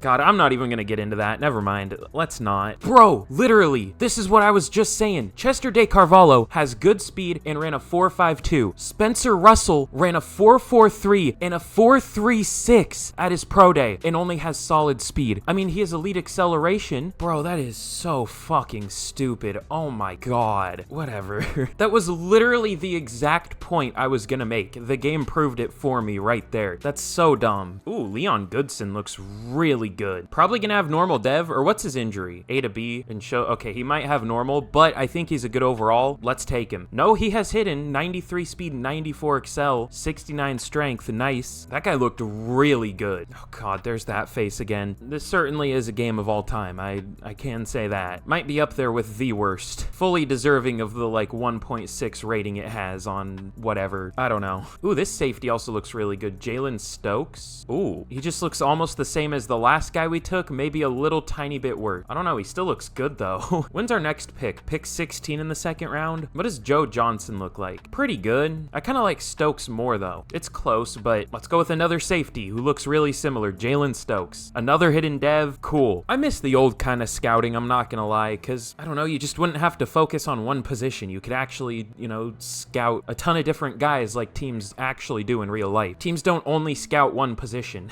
I don't know. It is what it is. Ooh, Marcus Sullivan. His strength isn't that good. I mean, really, the power moves is the only thing he's good at. How about Kelvin June? Ooh, he looks pretty good. He was supposed to go by now. Maybe that's a bad sign. I don't care. Let's take him. Kelvin June, out of Bama. Let's take him. Hidden dev, 89 strength, 79 speed, 84 jumping. Cool. Sounds good. We have so many second round picks. I know I traded for a lot, but I didn't remember trading for this many. Mike Autry, I never even looked at this guy. What's his speed? Pretty good. His acceleration isn't that good though. He's really strong, but I don't know. We could take him. I am still thinking about De Carvalho. You know what? Why not? Let's take him. He has hidden dev. That is... Oh, he does have F injury. What's his... Oh, I can't check his discipline anymore, but God, we need to get rid of the mutton chops, but other than that, he looks pretty good. Like, what year is it? You're not fucking Jay Schlatt or whatever. And we might go with another corner, Willie Joseph. Skip the combine and his pro day. He has great speed, though. Good strength. He's good at pretty much everything other than acceleration. A-man, A-press, B-zone. Like, this guy looks ridiculous. Could even have a dev trait, maybe, because he lacks discipline. He might not have good injury, and he didn't participate in the combine or his pro day. We'll see. Let's take him. He does. He could end up having a really good dev trait. We'll see. And God, what else do we need at this point? I feel like we already built this into a good team again. Oh, we need edge. Ooh, whoa. Barry Samuel has superstar dev. I think he was just someone the CPU took. I didn't even take him. Why do the most random ass players have superstar in this game? Yeah, he was a 6th round pick. Interesting. All right, we might give him some playing time. He's not a scheme fit though. I mean, he is, but not for a rush end in this scheme. So that's tough. We do need linebacker. Is Larry Carr good? What's his speed? He's probably good. He didn't have the best combine, but his ratings look really nice. We'll see. We'll probably take him. AJ Cooks also looks decent. He's pretty bad in coverage though. Ooh, Will Melton. Elite strength, speed, jumping, and agility. I don't know if I would call 4.53 speed elite. I mean, that's good for a linebacker, but that's not anything insane. But that strength is pretty good. Yeah, we'll take him. He's not as refined as the other guy, but he is more athletic, so sounds good. Hidden dev, 90 speed, 90 excel, 88 agility. That's pretty good. Zach Cody. That's an interesting name. Marcus Sullivan's still available. We could take him because I know none of these pass rushing edges or outside linebackers are going to be good. Ooh, this guy looks good. RJ Dobson. Oh, he's kind of slow. Well, it says he has great speed. I don't know about that. If he was an edge, I guess, but even then, that's not like amazing.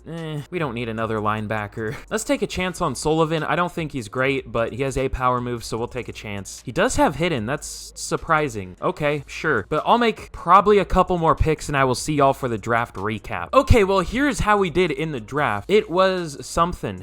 Aaron Richardson was the better of the two QBs. God, do I even want to see what the other QBs overall was? Let me see. I already know what it's... Ooh, the number 1 pick was good. Neil McCord, but I already know. Where did we take? Was it Bond? Oh, no, it was Faulkner, and Faulkner sucked. Okay, I'm glad we didn't take him. Okay, good. Crisis averted. This honestly was kind of a shit draft class. We got tied for the highest overall player in Leon Goodson, and, I mean, there wasn't really anyone else good. We got Chester... I mean, both of these guys are good. Both of the corners are the same overall. We did really well, I think. Other than, I guess, the first pick, but how was I supposed to know this guy had a dev trait? Or didn't have a dev trait? I wish I could transfer West's dev trait over to Richardson, because West is only a 72, but he's going to be our starter because he does have the dev trait. Oh, his traits are so bad, though. Oblivious to pressure, aggressive decision making, and unbalanced penalty tendency, so he's going to be terrible. Paranoid sense of pressure, conservative decision maker, and undisciplined penalty tendency. So I'm not going to say what I was about to say. That's not good. But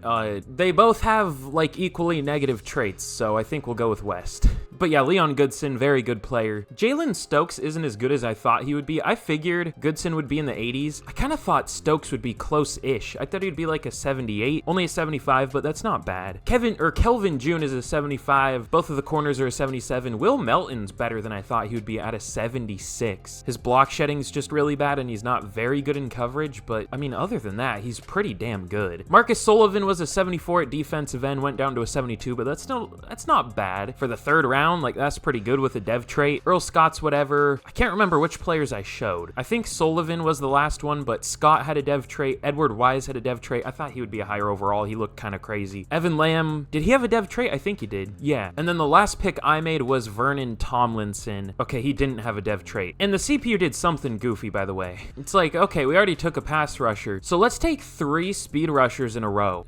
That's a good strategy. I moved them all to right outside linebacker because that's our speed rusher scheme, but like, they're not going to get literally any playing time. We're a power rush scheme. Like, whatever.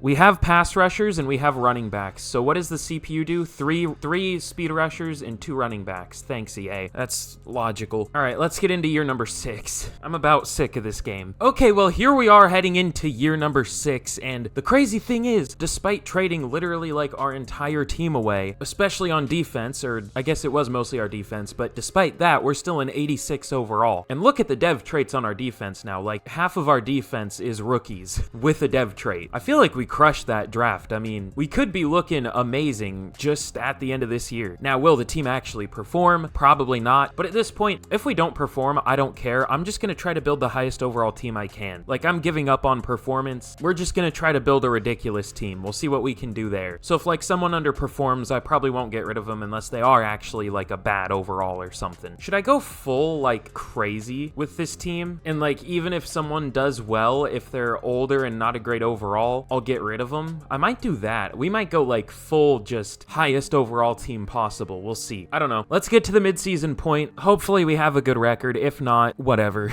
Okay, well, we are 2-4 at the midseason of year number 6. I've accepted defeat at this point. I mean, I feel like there's nothing I can do to make this team perform well. We're just gonna ride it out and we'll see what happens. Unfortunately, West only has star dev, which is unlucky. Shocker. Okay, interesting. We have no superstars on defense out of the rookies, at least so far, but we have 2 X factors in Goodson and Melton. Goodson, I thought there was a chance. I kind of expected that, but Melton, that surprises me. He has 34 injury. That is something.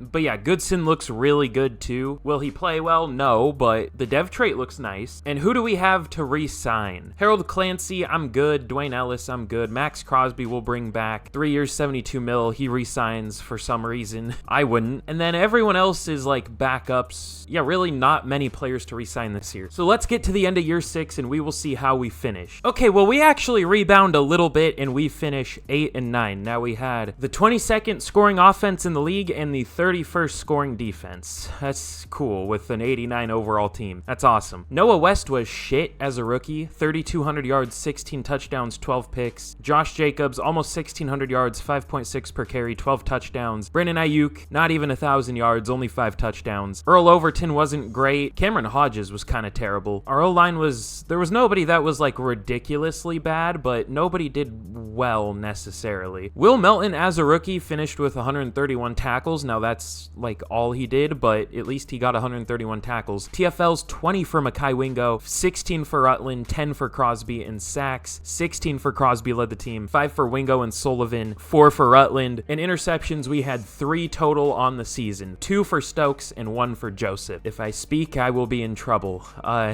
Joe Burrow wins MVP. Offensive player of the year goes to Isaiah Pacheco. Defensive player of the year goes to Josh Allen. Crosby at number 3. Offensive rookie of the year goes to Ben Gatewood for the Jets. Noah West at number 2, surprisingly. So we get another number 2. But thank the fucking Lord, we win defensive rookie of the year. Marcus Sullivan wins it. Melton at 2. Stokes at 3. Joseph at 4. Cool. So let's get into the offseason and we'll see what we can do. If anything, 10-year rebuilds will be the death of me. Oh, we have that's weird. The Falcons win a Super Bowl 28-3. They break the curse. They beat the Titans 28-3 though, which wasn't... The Falcons lost the 28-3 Super Bowl to the Patriots, and I think Tom Brady's last Patriots game was a playoff game against the Titans. I don't know, that's something. I don't even know if that's true. I'm pretty sure that was a thing though. That was Tom Brady's last game as a Patriot. I don't know. But we have 2 upgrades for Marcus Sullivan here. Now a 77 overall, wearing number 77, now with superstar dev, so that's cool. Can't wait for him to get 2.5 sacks next year. But I don't think we're gonna re-sign anyone. There's no real reason to. So let's see what we can do in free agency. Hopefully there's a receiver. We will see. Should I hit the re-roll button on QBs again? Should I draft another one? I mean, the QBs we got kind of suck. I'm definitely gonna trade Richardson. We'll see about the other one. But we'll take a first-round pick from the Bills for Richardson. It's pick 30, so it isn't a great pick, but it's better than not having a pick, I guess, even though we had a first-round pick. Whatever. I don't know what I'm talking about. This game has made me delirious or something. Oh, well, we don't have anywhere near the money to get one of these QBs, but I kind of want one of them.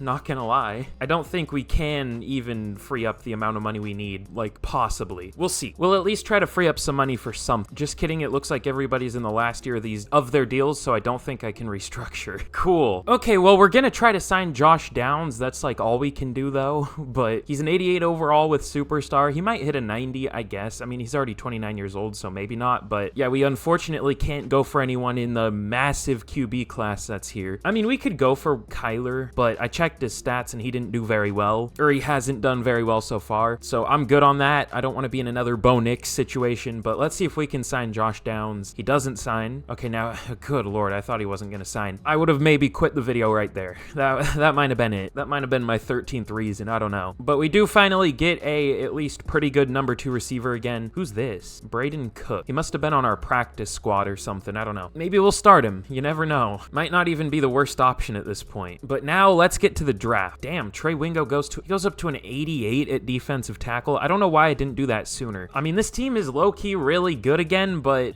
I don't know, man. Fucking East by Earl sweatshirt randomly popped up into my head, so I don't know if that's like calming me down or like making me more stressed out. I highly recommend if you've never heard it. If you listen to it for long enough, you'll genuinely go insane. So you'll feel what I'm feeling for doing this rebuild, or from doing this, you know what I mean. Now, unfortunately, all the QBs are terrible again, so we're gonna have to go with another year of the quarterback we have. I can't even remember his name. He sucks. I don't care enough to remember his name. Who do we want, though? I mean, am I just gonna simulate this draft out? Torrey Carpenter looks good. I don't know, man. Jerry Lane, are you good? I mean, he needs to have a dev trait or else he's not worth taking at all for us. He lacks discipline and he has bad injury, which normally I would say that's a good sign of a dev trait, but for corner, it's not a lot of the time. I don't know, it could be. I don't know what else we would do if we don't go with. We could go with Ernest Whitaker. Ooh. Okay, yeah, I think that's the move. Welcome to the team. Hidden dev, 88 speed, only 85 excel. That kind of sucks, but I mean, based off what I can see, he looks pretty good. All right, and this is the only other pick I'm gonna take. Let's go with Torrey Carpenter. Hidden dev, cool. If that one quarterback's still available, I'll go with him though. The 3rd to 4th round guy. He is not. Okay, cool. Let's get to the end of the draft. Okay, maybe I should have made the rest of these picks because I don't know what the CPU did. That's an interesting draft. Ernest Whitaker is really good. He's an 80 overall, which I was kind of expecting. I was kind of hoping for even better than that, but he looks good. He looks really good, actually. The only thing is his man coverage, but he looks nice. Carpenter's good, and then the CPU took a 71 overall tackle and then a 62 overall left tackle. I don't know what this draft is, but let's get into year 7. But here's a look at the team heading into year 7. It is a little improved. You know, we added Josh Downs. Everything else is about the same. Hopefully West can do better in year 2, or else we might be on to another QB. We'll see. I hope not, but it might have to happen. The defense is kind of looking nasty again. I mean, it's getting there. Hopefully Whitaker has a good dev trait. He is already almost up 2 overall just from the preseason, so I don't know. I don't want to jinx it, so I'm not going to say anything, but we'll see. I'm worried about Sullivan. I mean, he should play well because he did decent as a rookie and he only got better. He only developed more, so we'll see. I keep thinking this is just a like star dev player right here, Overton, but he has superstar, just his broken profile picture. Like, do they not test their game? How do you not catch something like that? Like, seriously, there's no way they test their game, because first time you test it out, you would catch that. You would think. I don't know, man. It's so weird. Anyways, let's get to the midseason point of year 7, and I mean, I want to say I hope we can do well, but I think we know how it's gonna go. Okay, well, we are a little better at the midseason of year number 7. Okay, well, we'll switch our defensive playbook back, I guess. The Rams defense isn't working here. Oh, whoa, even for them, it's terrible. Did they change it? I mean, it's very hit or miss, but every playbook in this game is very hit or miss, at least when I use it. So I don't know. Chargers defense? I don't know if I trust. Well, the Chargers are pretty good in this game sometimes. I'm fucking tired. Let's see. Should I go back to the Raiders or should I try the Chargers? We had the best defense in the league at one point, and then we had the worst. So we'll try it again. I'm just like, where's the normal Raiders that we see dominate simulations a good amount of the time? That isn't happening here. Like, I don't know. At least we're decent this year, but we'll see if we can win a ring. Hopefully we win one in the last season for dramatic. I don't know. But we have some re-signings to worry about, and I think we will have a ton this year. Yeah, it looks like we do, because we have 163 mil to work with. Dorian Rutland isn't too expensive. 3 years, 34 mil. He re-signs. Tyler Gregory. Honestly, I mean, he does have superstar, but he isn't interested, so I'm good for now. Brandon Ayuk, will give him 3 years, 78 mil, and he takes it. Cool. Michael Mayer, where does he rank for tight ends? Is he like top 10, number 14? Yeah, we'll re-sign him, I guess. I was wondering if we could upgrade there, but he's not very expensive, so we'll re-sign him. Cooper Beebe's been kind of ass, low-key. Like, oh, of course, this is the year he's doing well, but I don't know. He'll be like one of the last players I re-sign here, but we will probably re-sign him. Josh Jacobs will re-sign, 2 years, 27 mil. Oh, and he doesn't take it. Okay. Colton Miller, kind of the same deal as Beebe. He started off really good, and then, I mean, 9 sacks for Madden isn't that much, or that many. We'll give him a 1 year, 25 mil deal. He takes it. And then, how's Cameron Hodges doing this year? Because he wasn't great last year. Oh, no. Okay. Nuh-uh. We ain't doing that. I guess I'll re-sign Beebe. I mean, that makes Beebe look really good. We'll give him 2 years, 28 mil. He takes it. Went through that way too quick, but I somehow saw that he took it. But we should have a decent amount of money to work with in the offseason, hopefully. So let's get to the end of the year. We'll probably miss the playoffs unless our defense does bounce back a little bit with the new playbook, but we'll see what happens. Okay, well, I think this just isn't our rebuild. We're not going to have the success we want to. So for the final year of this rebuild, I think I'm going to force win our schedule. That isn't yet, obviously. You know, this is the end of year 7, but once we get to year 10, I'm going to force win our final season based off of like our overall, and if it's a home game, I'll try to make it realistic based on overall. But Noah West was decent, 3,400 yards, 22 touchdowns, 8 picks. I mean, he's doing about the same as Bo Nix was, honestly. So I don't know if that's a good thing or a bad thing, but it's something. Josh Jacobs, 1,700 yards, 5.5 per carry, 12 touchdowns. He was good. Brandon Ayuk, 1,000 yards, 10 touchdowns. Downs had 900 yards. The blocking other than Hodges was pretty good. Creighton was pretty bad, actually. That's not very good for right guard.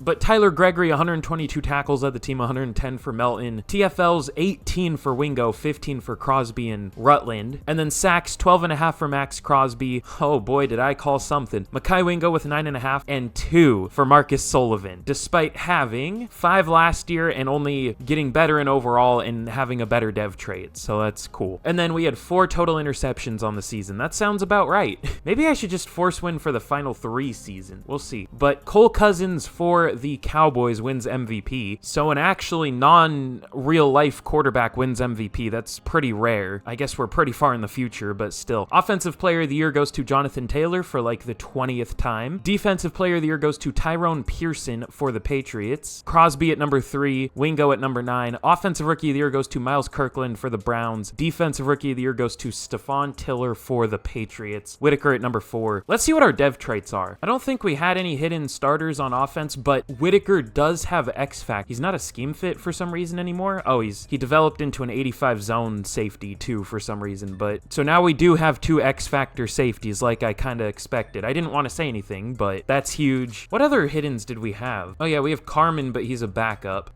Carpenter's a backup. Peoples is a backup. Choice, the tackle that the CPU picked, is a backup. So I don't know. We'll eventually see what their dev traits are, but let's get into the offseason and hopefully add some good players. Let me see though where we rank in the league in terms of overall. I doubt we have the best roster, but probably one of them. We did regress down to an 88, or at least I think we were an 89. Pretty sure we were. Okay, there are actually a decent amount of 88s, but okay, the Giants have an 89. The Falcons have a 90. The Dolphins also have an 89. The Chiefs have a 90. So we're like top 5-ish. The Bengals also have a 90. Yeah, we're right around top 5-ish, or tied for it at least. So definitely not the best roster, but close, and we should be better than 7 and 10. But I don't think we're going to re-sign anyone. Oh yeah, no, never mind. We have Josh Jacobs here. I definitely want him back. We'll go 2 years, 20. Is he going to take this? Because the one we just submitted was higher and he didn't take it. I guess we'll just resend him this. He does take it. Okay, cool. And then everyone else is pretty much a backup. We can sign a new kicker and punter. Let's get into free agency, which, by the way, I guess I'll take this chance to plug. Be sure to turn on notifications for the channel and, of course, subscribe if you haven't already, because during the off season, I think I've plugged this before, but I'm excited for free agency. Any big moves that happen, I'm going to do like a rebuild of that team with that player, as long as it's like a notable enough move. You know what I mean? Not if it's like I guess it depends on the position of the player the team signs, because like quarterbacks and receivers are more hype than like O linemen and D linemen, but we'll see. But yeah, expect a lot more fun rebuilds coming up, so you should turn on notifications if you haven't already. This week, I think I'm going to do another like prospect rebuild, like potential draft option in the top 5. We'll see. Anyways, let's see who's available in free agency. Ooh, wait, Josh Allen isn't that expensive. Okay, yeah, I think we're going to do this. I know our quarterback was decent last year, but I'm sick of having decent quarterbacks. Let's try to get a great quarterback. We are going to go for Josh Allen. This rebuild is taking a weird turn. I mean, we went off of Bo Nix. That didn't work out, so now we're going to try Josh Allen. I mean, you know, West hasn't been the worst, but if we can go for a great QB, I mean, why not at this point? Ooh, Wingo finally got superstar dev. He only had to have 10 sacks like 5 years in a row. Or no, he didn't even get 10 sacks this year. He had a lot of TFLs, but he had more TFLs last year. I don't understand this game. I thought 15 TFLs was an automatic dev trait, but he got it last year and didn't get one, so I don't understand. Whatever. Ooh, Jeffrey Simmons. This is one of the players I was thinking of trading for when I said we were going to trade for a D lineman, and then we never did. I don't know if we can get him because we don't have very much money, but we'll see. Denzel Ward, or I was looking at Jair Alexander, but I said Denzel Ward because that's what I was reading, but Jair Alexander is available to us again. We might sign him. Let's see, I'll restructure a little bit and we'll see how much money we can free up. Okay, well, this is the free agent class we're gonna have, actually, or at least, you know, the players we're gonna try to get. We're gonna go for Josh Allen, Jeffrey Simmons, and Denzel Ward. Now, can we get them? That's another question. I think we can get Josh Allen. We're the only team that is like super interested in him or has a good offer at least, which that would be huge. I think we're gonna trade away our QB, so I can't wait for that QB to win MVP. That's gonna be cool. But Jeffrey Simmons and Denzel Ward, we'll see if we can get them. We don't have a very good offer in for either, but if we don't get one of them, I guess we can fully go for the other, assuming they both don't sign with another team in the same week, which let's hope that doesn't happen. So let's see if we can get these three players. Ooh, okay, we get Josh Allen and Jeffrey Simmons. That's huge. Now, Denzel Ward, do you want to sign? No. How about now? Does. Okay, so that's a nice free agent class. 3 old players, but 3 good players. And you know what? I might trade for a player here. We'll see. I guess it depends, but I'll try to. Damn, this defense is crazy, though. But in the draft, we pick at number 10, and hopefully there's a receiver available. I mean, we don't even pass that much anyways, but there were some good-looking receivers. Ah, okay. Sims is surprisingly not a top 5 player. I thought he looked absurd. I guess his speed's just not that good. I mean, I would say that's better than solid speed, but I guess that's close enough. It's between solid and good. Bruh. Ooh, D linemen look crazy later. Ooh, I didn't even notice this guy at first. Dominique Stewart. He looks kind of crazy. All right, well, I have no idea what I want to do again. Shocker, I know. There just isn't a lot that we need on paper. That's the problem. I guess we could go for a lineman or two, but we can honestly find linemen later in the draft. It's just if we don't go O-line, what do we do? All right, yeah, I think we'll take a lineman somewhere. There's Juan Buckley. Is he good? I can't tell. He could be. I don't know. Ooh, Brian Hayes. Ooh. I mean, we don't need a tight end, but we don't need much, so we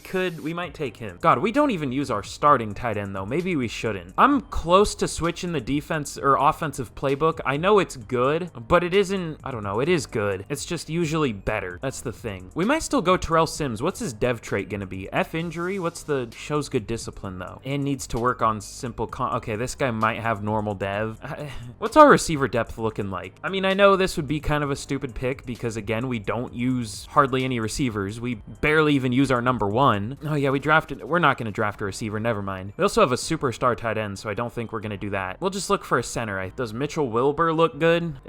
Not great. Jake Cochran or whatever. Cochran. He actually does look pretty good, but he's not supposed to go until day 3. He's also not a very good pass blocker, so I don't know about that. Let's just go with Brian Hayes because he looks fun. Hidden dev, 90 speed at tight end. Cool. Sounds good. Let's see. Wilbur's still available. Again, he didn't look that good to me, but let's go with Dominique Stewart. Pretty decent speed, great strength. I don't think he's going to be that good at outside line. I mean, he's 6'6", 280. He's a little big, but who cares? There's also Theo Grubbs. He looks really similar. He might be better. Yeah, sure. Hidden dev, 88 strength, 80 speed. Cool. I didn't even check where he was supposed to go. He could be a UDFA projection for all I know, but that looked like it was worth it. Nah, he was probably round 3 to 4, or like day 3 maybe. Ooh, whoa, maybe not. Did I just pull someone from the UDFA section? No, it was probably day 3. Okay, and let's go Jake Cochran, whatever. Sounds good. Oh, normal dev. All right, well, we'll pick another lineman, but I will see y'all for the draft recap. Okay, Brian Hayes was good. The rest of our draft was something. Theo Grubbs is decent. Probably gonna drop to like a 72 at outside linebacker, but he's decent to begin with. Yeah, I know this game too well. So we didn't really add anything from this draft, literally at all, but to be fair, like I said, I don't know what we could necessarily add. So it is what it is. But here's a look at the team heading into year 8. We are an 89 overall heading into the season. If we do not have more than 3 wins at the midseason, I am force winning every game from that point on. We'll see.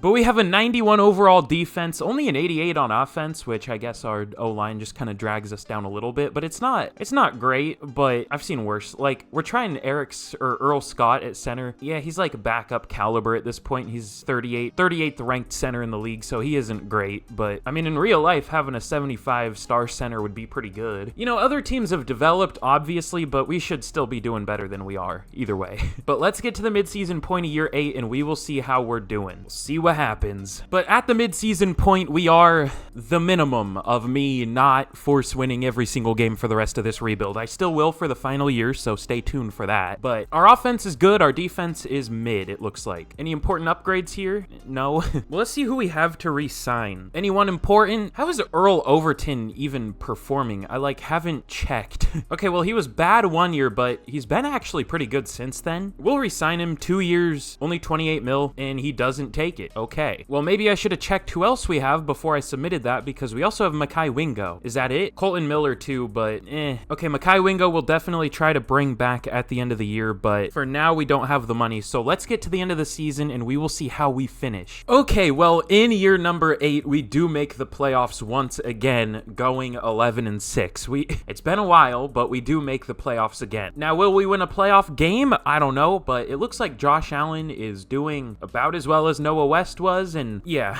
I guess it is just fully a scheme thing. But oh well, I mean, the higher overall looks better, so he's doing better than, well, he did better this year than Bo Nix was doing, so we'll take that. Josh Jacobs, good again. I wonder where he is all time at this point. He's gotta be up there. I mean, he's had almost 10 years in a row of 1,500 yards. He had 1 year with 1,400, but still, I think if you average all these out, it's like 1,600 yards per year over the last 10 years. That is 16,000 yards. Is he most all time? Wait, let me see. He has 19,000 yards. I think that's the record. Yeah. Also, Jonathan Taylor broke the record too. He's number 2 behind Josh Jacobs. That's crazy. What about rushing? Oh, he is rushing touchdowns leader all time too. Taylor at number 2. Is that Chris Godwin? Probably. Stephon Diggs also up there. Devontae Adams, CeeDee Lamb, Travis Kelce. Okay, like all real life players. Oh, Tyreek Hill. I was thinking Taysom Hill. I'm fucking stupid. He's up there for yards though. CeeDee Lamb goes up to number 3 all time. Chris Godwin though. What a career he had here. I mean, he's decent in real life. Well, he's good, but here he's just been insane. Oh my god. Okay, yeah. He's kind of dealt with injuries a little bit in real life, but he's been crazy here. I always forget about him. Like, thinking about some of the best receivers in the league, he does not come to mind. I don't know why. But anyways, let's get back to our stats. I got a little sidetracked. Cooper Beebe again wasn't great, but the rest of the line held up really well. Scott wasn't great, but Overton, Leslie Shepard, pretty much the rest of our line was good. Will Melton led the team with 131 tackles. Tackles for loss, 20 for Simmons, 18 for Rutland, 16 for Wingo, 14 for Crosby, and 11 for Melton. And Jeffrey Simmons actually led the team with 8.5 sacks. Max Crosby only with 6.5. I mean, it was bound to happen at some point. 5 for Wingo, 4 for Rutland, and interceptions, 3 for Ronnie Harrison, 2 for Whitaker and Ward, and then 1 for De Carvalho. Interesting. But Joe Burrow wins MVP. I should check the all-time passing stats. I guess I'll do that at the end so we can fully see what happens. Also, Bryce Young is the quarterback of the Browns now, and he's doing really well. Jordan Love actually stayed on the Packers, which is kind of rare. I guess that MVP probably made them want to keep him. But Offensive Player of the Year for like the 20th time goes to Jonathan Taylor. Josh Jacobs at number 7. God, Kerry has just been haunting us. He's been up there for Offensive Player of the Year every year. Greg Rousseau wins Defensive Player of the Year, though. No Raiders. Offensive Rookie of the Year goes to Andrew Morrison of the Steelers. Defensive Rookie of the Year goes to Manny, dangerous last name, Teener? Maybe the G's silent? I don't know. I think I saw him during the draft, and I thought the same thing. I just thought about it for like a millisecond, so it didn't really like sink in, but we have a one last hurrah scenario. Colton Miller, maybe? We do have a lot of old players, though, so it could be almost anyone. It could be Ward. It could be, hopefully not Josh Allen. It could be, oh, Max Crosby. Okay, that sucks. Also, Josh Allen's wearing 12. That's something. Kind of fits him in a weird way, but we get a lot of morale and stuff, so that's cool. We have some upgrades, though. Anything important? Mozzie Smith, I don't think he gets much playing time here. But without further ado, let's see if we can take down Josh Allen's former team in the Buffalo Bills. My guess is no, but we'll see. I was correct. We lose 20-17. Cool. Shocker. We were only 3 overall better than them and had a home game. No, that was close enough, but the Colts beat the Rams in the Super Bowl 17-10. Kind of a low-scoring game. Probably not that fun to watch. The Rams just love low-scoring Super Bowls. But now for the rest of the players we have to re-sign. Oh no. We have money. I think I know what that means. Sometimes if you get those scenarios, the player doesn't actually retire unless you click on the final one. Not Max Crosby. Well, he might have retired, but Colton Miller retires. Brandon Ayuk retired. Oh, God. Oh, Max Crosby didn't retire. Okay. Denzel Ward retired. Jeffrey Simmons retired. Wow.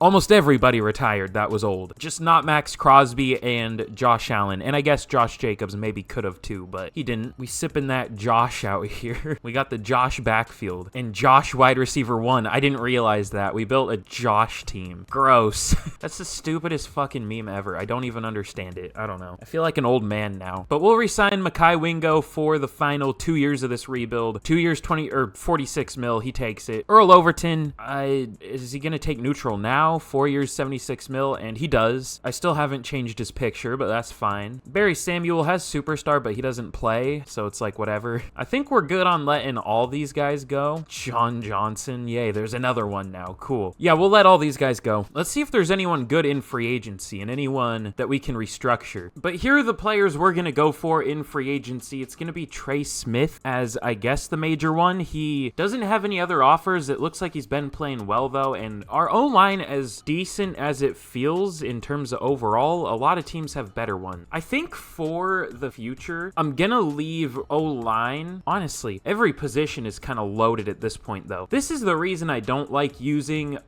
stronger draft classes, because every position is so deep now. Like, even, I don't know. I guess this could be an XP slider issue, too, but I don't have my XP sliders cranked that high, so I don't know. I think it's just a Madden issue. I've said this before. I guess I haven't said it in a while, but something else I'm going to complain about is it should be easier to develop lower overall players if they actually do well. Like, performing well should matter more for development than just, you know, sitting and rotting away. Well, I don't know. I guess players can develop that way too and become good. I don't know. It's just kind of weird that players can play well and develop pretty much the same as players that do poorly. It's interesting. But let's see if these three do want to sign. Okay, we get Trey Smith and Marcus Elston. I'll go, you know what? I'm scared of him not signing. I'll go player friendly. I didn't want to spend all of our money, but I'm scared we won't get Pat Landry, so we'll go full 5-star offer or whatever, and he does sign. Okay, cool. So good free agent class, and let's get into the draft. God, this video isn't going to be out until like 7. It's already almost 2 Pacific at the time of recording this, almost 5 Eastern. That's not great. But here in the draft, we pick at 23. The Commanders still haven't become a good team here, apparently. I mean, maybe they were at some point. I don't know. But we really only need O-line at this point. I mean, I don't know. I think that's our most fixable position through the draft. God, none of these tackles look good at all. Bo Phillips actually looks decent, but we don't really need to take him yet. Ooh. Chris Barner might be kind of crazy. We might take him next round. Let's see if there's a good guard. Sometimes there are those like 83 overall guards. I mean, if there was one, he's probably gone by now, but you never know. Ooh. Honestly, all these guards look kind of similar to each other. There isn't one that looks insane to me or anything. Joseph Miller looks good. He has elite strength. His ratings aren't that good though, so I don't think he's going to be too amazing. He'll be good. He'll be worth taking, but he's definitely not one of those like 80 something overall guards. There are honestly a lot of good looking right tackles. That either means it's a weak right tackle class or all these top ones are good. Ben Gooden's kind of nice. Huh. We'll take a chance on Joseph Miller though. We'll see if he's decent. Hidden Dev 96 strength. Sounds good. I don't know where we're going to play him, but he looks good. And should we go with Chris Barner? I don't like his finesse, but Ben Gooden doesn't have very good pass block, but his finesse is at least better. He doesn't have any A blocking stats though. Tyreek, or wait, no, this isn't the one I was looking at. Ooh, his strength's pretty bad. Chris Barner at least maybe has a pass block or a run block power, maybe. You know, the more I look at both of these guys, I don't know how good they are. We'll go with Chris Barner though. We'll take a chance. Hidden Dev, only 93 strength, even though his strength, he had more bench reps. Whatever. I'll simulate the rest of these out and we'll see how we did. But we certainly made 2 picks. Joseph Miller is a 77 at tackle. He was a 78 at guard. Maybe Trey Smith would be better at tackle. I don't know. We'll figure out our offensive line. Barner's not great. The rest of the draft was something. Let's get into year 9. We're almost done with this thing. Feels like I'm being tortured. But here's a look at the team heading into year 9, our last year of just regular simulation before I force wins. We'll see if we can actually do well this year. The offense is pretty different from last year. We have Landry instead of Brandon Ayuk, and then pretty much an entirely new O-line except for BB and Overton. The defense also pretty different. No more Denzel Ward or Jeffrey Simmons. We didn't really add another corner, which I guess we could have. Well, I guess we couldn't have. We didn't have the money, and I don't even know if there was a good corner available, but we have good corners anyways, or good enough. What's Dave Carvalho ranked number 53, so he's like a number 2-ish corner, which is what he is. Ronnie Harrison's number 20 for corners, so that's not bad. Either way, though, a little bit worse than last year, but a lot younger than last year as a whole. Most of our older players retired, so let's get to the midseason point of year number 9, and we'll see what our record is. Okay, well, we are 3-4 at the midseason of year number 9, and that's maybe fair at this point. We're only an 89 overall. Well, no, I guess that's not fair. I just saw the Patriots at a 90. I guess they're just really good. We're still one of the best teams in the league, at least top 10-ish, so I'm excited for that force win year. But do we have anyone important to re-sign? Probably. Leon Goodson will re-sign. I haven't really noticed him do literally anything. Like, let me see his stats over the last few years. He has 1 interception in his career and 4 total pass deflections as a 91 overall X-Factor safe. That's realistic. That's cool. That's awesome. Yeah, I'm excited to force wins. 6 years, 118 mil. He takes it. Will Melton, 6 years, 85 mil. He doesn't take it. Marcus Sullivan, 4 years, 32 mil. He plays like shit, but he'll be valuable for the force win year at least, where it doesn't matter how he performs, just his overall matters. 5 years, 33 mil for De Carvalho. That's a pretty cheap deal. And then I think that's all we will re-sign for now. Oh, just kidding. We have Josh Allen back here. 1 year, 34 mil. He takes it. Maybe he would be cheaper in the offseason. I don't care. Cooper Beebe, we'll see who's available in free agency. Oh, shit. Also, Max Crosby is back here, and Josh Jacobs. Oh, boy. All right. 3-year deal for Josh Jacobs, just so it's a little cheaper for this year. All right, well, let's get to the end of the year, and we will see what kind of record we finish with. Okay, well, we almost won the division, finishing 9-8. There's our classic Madden 9-8 finish, but Josh Allen was actually really good. I'm glad we signed him. 3,500 yards, 30 touchdowns, which is the most we've had for any quarterback in this rebuild. Only 5 picks. 1,400 yards for Josh Jacobs, only 4.4 per carry, which is still good. 10 touchdowns. Landry, 1,000 yards, 9 touchdowns. Downs, almost 1,000 yards. Joseph Miller definitely wasn't great as a rookie. Neither was Overton, but he's not a rookie. Unfortunately, only star dev for Miller. I'm kind of surprised with the, strength he had, but oh well. And then on defense, Melton led the team with 117 tackles, 115 for Lamb. It's like hard for me to speak right now. I don't know why. I feel like my throat is closing up. Am I dying? Is Madden killing me? I don't know. But Mekhi Wingo led the team with 118 tackles for loss, 12 for Utland, 11 for Sullivan, 10 for Crosby. And then sacks, 15 for Max Crosby led the team, 7 for Sullivan, 6.5 for Utland, 4.5 for Wingo. And then we had 5 total interceptions, 4 for Ronnie Harrison and 1 for Leon Goodson. This is something, man. Tua wins MVP for the Titans. Offensive Player of the Year finally goes to someone different. It goes to Jamar Chase. Defensive Player of the Year goes to Greg Rousseau. Crosby at number 4. Offensive Rookie of the Year goes to Raphael Harding for the Steelers. Blanton at number 7. And Defensive Rookie of the Year goes to Jaden Potter for the Chargers. No Raiders. So now let's get into the year where we actually do as well as we should, and we'll see what happens. But the Colts win another Super Bowl here, 28-10 over the Giants. That is something. I'm literally missing a playoff game to do this fucking rebuild. I hate this game so much. I guess we'll pick up the 5th year for Whitaker. Doesn't matter. We won't get to that point anyways, but okay.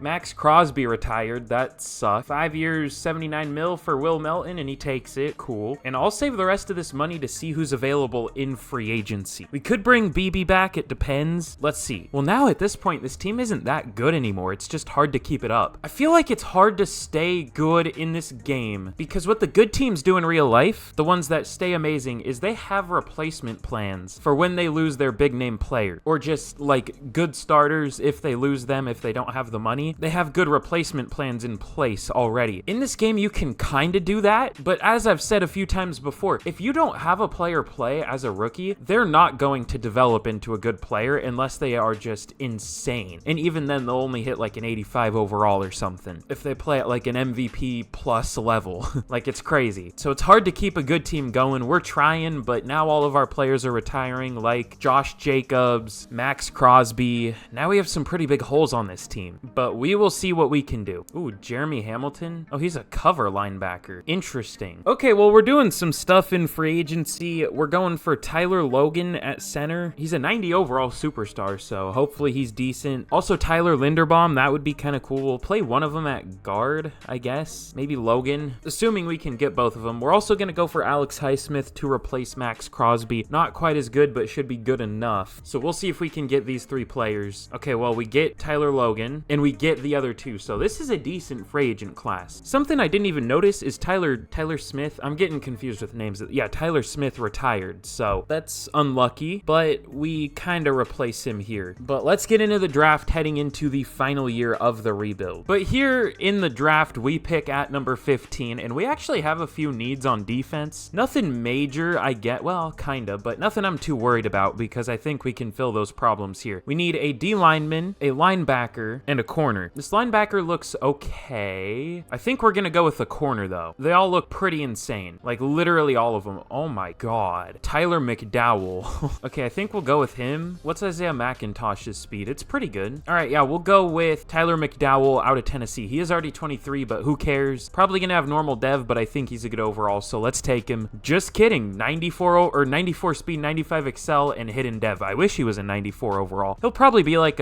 close to an 80, probably like a 78. Although, I don't know, he could be close, about an 80 is my guess. And let's see, I kind of like Allen Nelson. He's really fast. He's not very strong though. I feel like if we take him, we won't be able to get one of these D linemen though. Well, I don't know, 3rd to 4th round Max Tate looks really good. He at least has B power moves too. Okay, yeah, we'll take the linebacker and then we'll go with a D lineman. Let's go with, yeah, Allen Nelson. Welcome to the team. 91 speed, 88 excel, hidden dev. Cool. I feel like middle linebackers are the easiest position to get a dev trait with. I feel like the hardest is probably corner or defensive end, at least for me. But speaking of that, speaking of defensive end, let's take one here. Ooh, Anthony Holt has really good strength. Who's better? Holt has better block shedding, or no, better play rack. Honestly, I don't know. Who's younger? Holt. Who has a better chance of a dev trait? Bad injury for Holt and good discipline. Lacks discipline for Tate and bad injury. Okay, Max Tate, welcome to the team. Shit.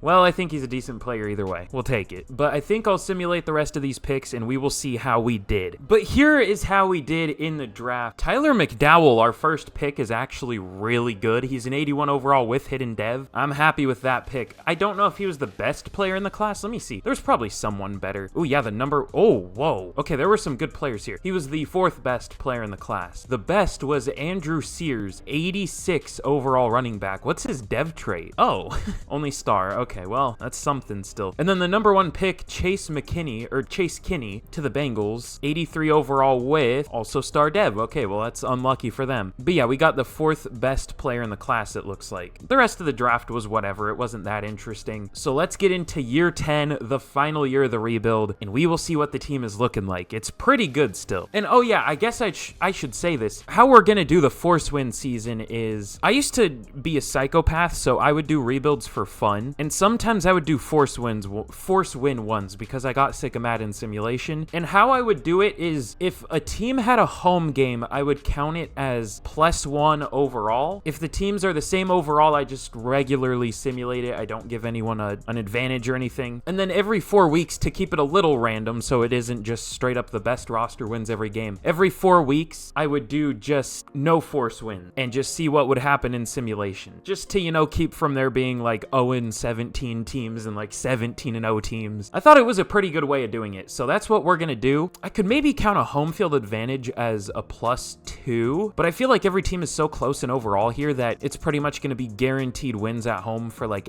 for us if we're at home. So I'll just count it as +1. I don't know. Well, let's take a look at the team. But here's a look at the team heading into the 10th and final year of the rebuild, and I'm finally really happy with how this team has come out. Let's see, we are an 89 across the board. We could even be higher technically because that 89 is counting Murphy still as our starting right guard. I put Elston there, who's a center, but he's a good overall at right guard, so I was like, why not? Because overall is the only thing that matters here, thankfully, as this game should be. I mean, no, there should be a little variance. Like, you know, you should get upset sometimes, but you shouldn't go 7-10 as the best roster in the league. I don't know, man.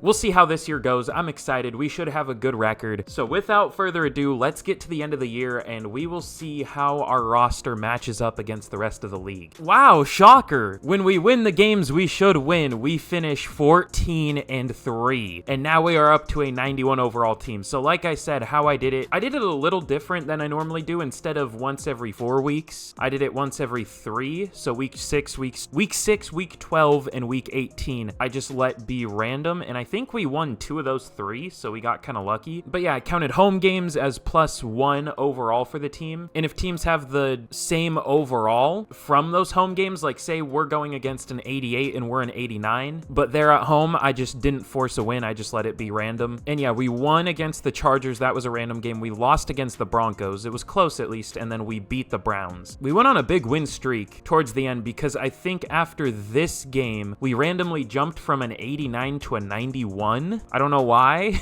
And we even have more upgrades. Is this anything important? Pat Landry, Tyler McDowell. So 4 starters, I think. That's pretty huge. But let's go over the season stats. Oh, okay. I'm glad I forced wins because this might not have been a good season. This might have been one of those seemingly coded in bad years, which seems like it's been every year, but usually, hold on. Here's something I noticed. If you're going to do bad in a season, usually your team does bad in the preseason, which isn't really the case in real life, but usually it's kind of the opposite. Sometimes, I guess it depends. But if you're like ranked 28 in the league for defense throughout the preseason or something, usually your defense is not going to be good throughout the regular season either. So I'm glad we decided for this to be a force win year, or else we would have gone out sad, that's for sure. But, oh yeah, I also signed Braylon Allen. I didn't even mention that. But he had 1,200 yards, 11 touchdowns. We'll take it. Pat Landry, 1,000 yards. Downs got close-ish. Oh, the blocking was really bad, too, from these 3 players. But Tyler Linderbaum joins the all-castration team. That's pretty huge. Will Melton led the team with 119 tackles. TFL's 18 for Wingo, 14 for Rutland, 11 for Highsmith, and sacks, 13 for Alex Highsmith led the team. Honestly, our stats aren't good. Like, straight up. They're okay.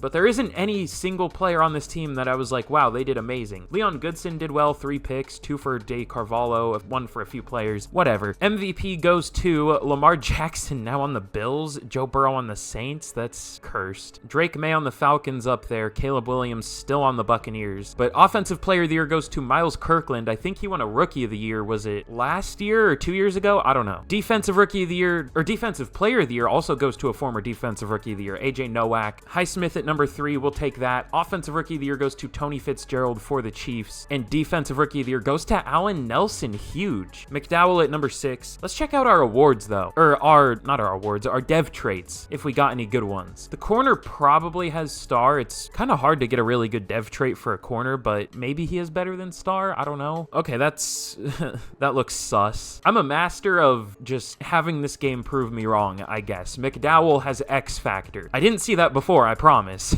That just looks weird. I don't even know the last time I've drafted an X Factor corner. Maybe it hasn't been that long. I don't know. I might have had one recently, but before then, I don't even know the last time. Either way, that's pretty cool. Now we have 3 X Factors in the secondary and 1 superstar. But we are going to be taking on, I guess we don't know yet, but let's see who we're going to play in the divisional. Now, how I used to do the playoff games is I wouldn't force any wins. Or if I did, I would only force them up until the conference championship. And honestly, I don't even know the last time we've had a playoff win here, so I think I'm going to force this one. We are more than deserving at this point. We have a playoff rivals scenario. You know what? I might even force a win for the Super Bowl if we make it. I don't really see a world where we lose a game, a playoff game here, honestly, because we're going to have home field advantage for all of them, which maybe this is cheating. I don't know. We've been cheated for literally the entire rebuild. I don't care at this point. I'm forcing these wins. If you care that much, just don't count this year in your head. I don't know. We deserved some wins, but we know what's going to happen here against the Chiefs. We have a 3 overall better team. We deserve it. Ooh, and now we're playing one of the best rosters in the league that only went 9-8. That's about right, but they are at least in the conference championship. It looks like they have a 99 overall linebacker. Interesting. So should I force this one? I mean, we are the better team and we're at home, so I will. Again, maybe that's lame. I don't care at this point. I've already gone through enough suffering. I don't think I'll force the Super Bowl, but it's, oh, that's so fitting. It's against my favorite team, unfortunately, the Seattle Seahawks, who are a 98 overall here. They have someone named Neil McCord at QB. That's a generated name. Well, it is, but it sounds AI generated even. But this game is everything. We also have a hot opponent scenario. Should I just force win this? Nah, we'll jump in and see what happens. I don't think you can force win if you jump in. I don't think it does anything. I think I did that when I would, you know, do the force win simulations because I was so bored. But I think even if I force win to Super Bowl, it wouldn't do anything. I mean, sometimes it would just happen to, you know, like the team I force win to the Super Bowl, like the team I force win the Super Bowl for would just happen to win. But other times I would force win and the other team would win, is what I'm trying to say. But Allen Nelson gets 2 upgrades here. I think he'll be up to Superstar Dev, so that's pretty nice. Up to an 86 with morale too. So we'll jump in here for this last game. Whatever happens, happens. It is what it is. We deserve it, but we've kind of deserved more this whole rebuild, so we'll see. You would think at least once the best roster in the league could luck into a Super Bowl. I guess we haven't been the best, but close to it. Especially with what is usually the most broken playbook set in the game. Or one of them. Or at least we should make the playoff. Take a bite of a fucking jalapeno. Good luck. Jalapenos are so underrated. Damn, I am white as fuck. That fucked me up. Ow. But here we go in the Super Bowl. Damn, I must have got hella seeds and I just didn't notice, because I don't normally get up like that from just a jalapeno. That hurt. But let's simulate this game out and we'll see what happens. The Seahawks take the lead 3-0 to begin with. That's cool. And now they take the lead 10-0. We get a field goal finally, but oh, we tied it 10-10. Now we take the lead 13-10. Now 16-10. And was that it? It looked like they drove at the end, but they didn't score, and we win the Super Bowl in the final year. No cheese for this game at least. And we deserve it. We are the best roster in the league. But thank you all so much for watching. That is the end of today's rebuild. Going out in a good way, even though we had to force it because EA. But we have definitely built a very good roster here. No 99s anymore, but quite a few 95 pluses. But if you haven't already, be sure to subscribe. I mean, if you made it all the way through this video and you haven't subscribed, be sure to, because a lot more like this, but shorter, is coming soon. So I need to get this video up so y'all can actually see it. But thank you all so much for watching, and with that, I will see y'all again in the next video. Be sure to like if you haven't already too, but goodbye.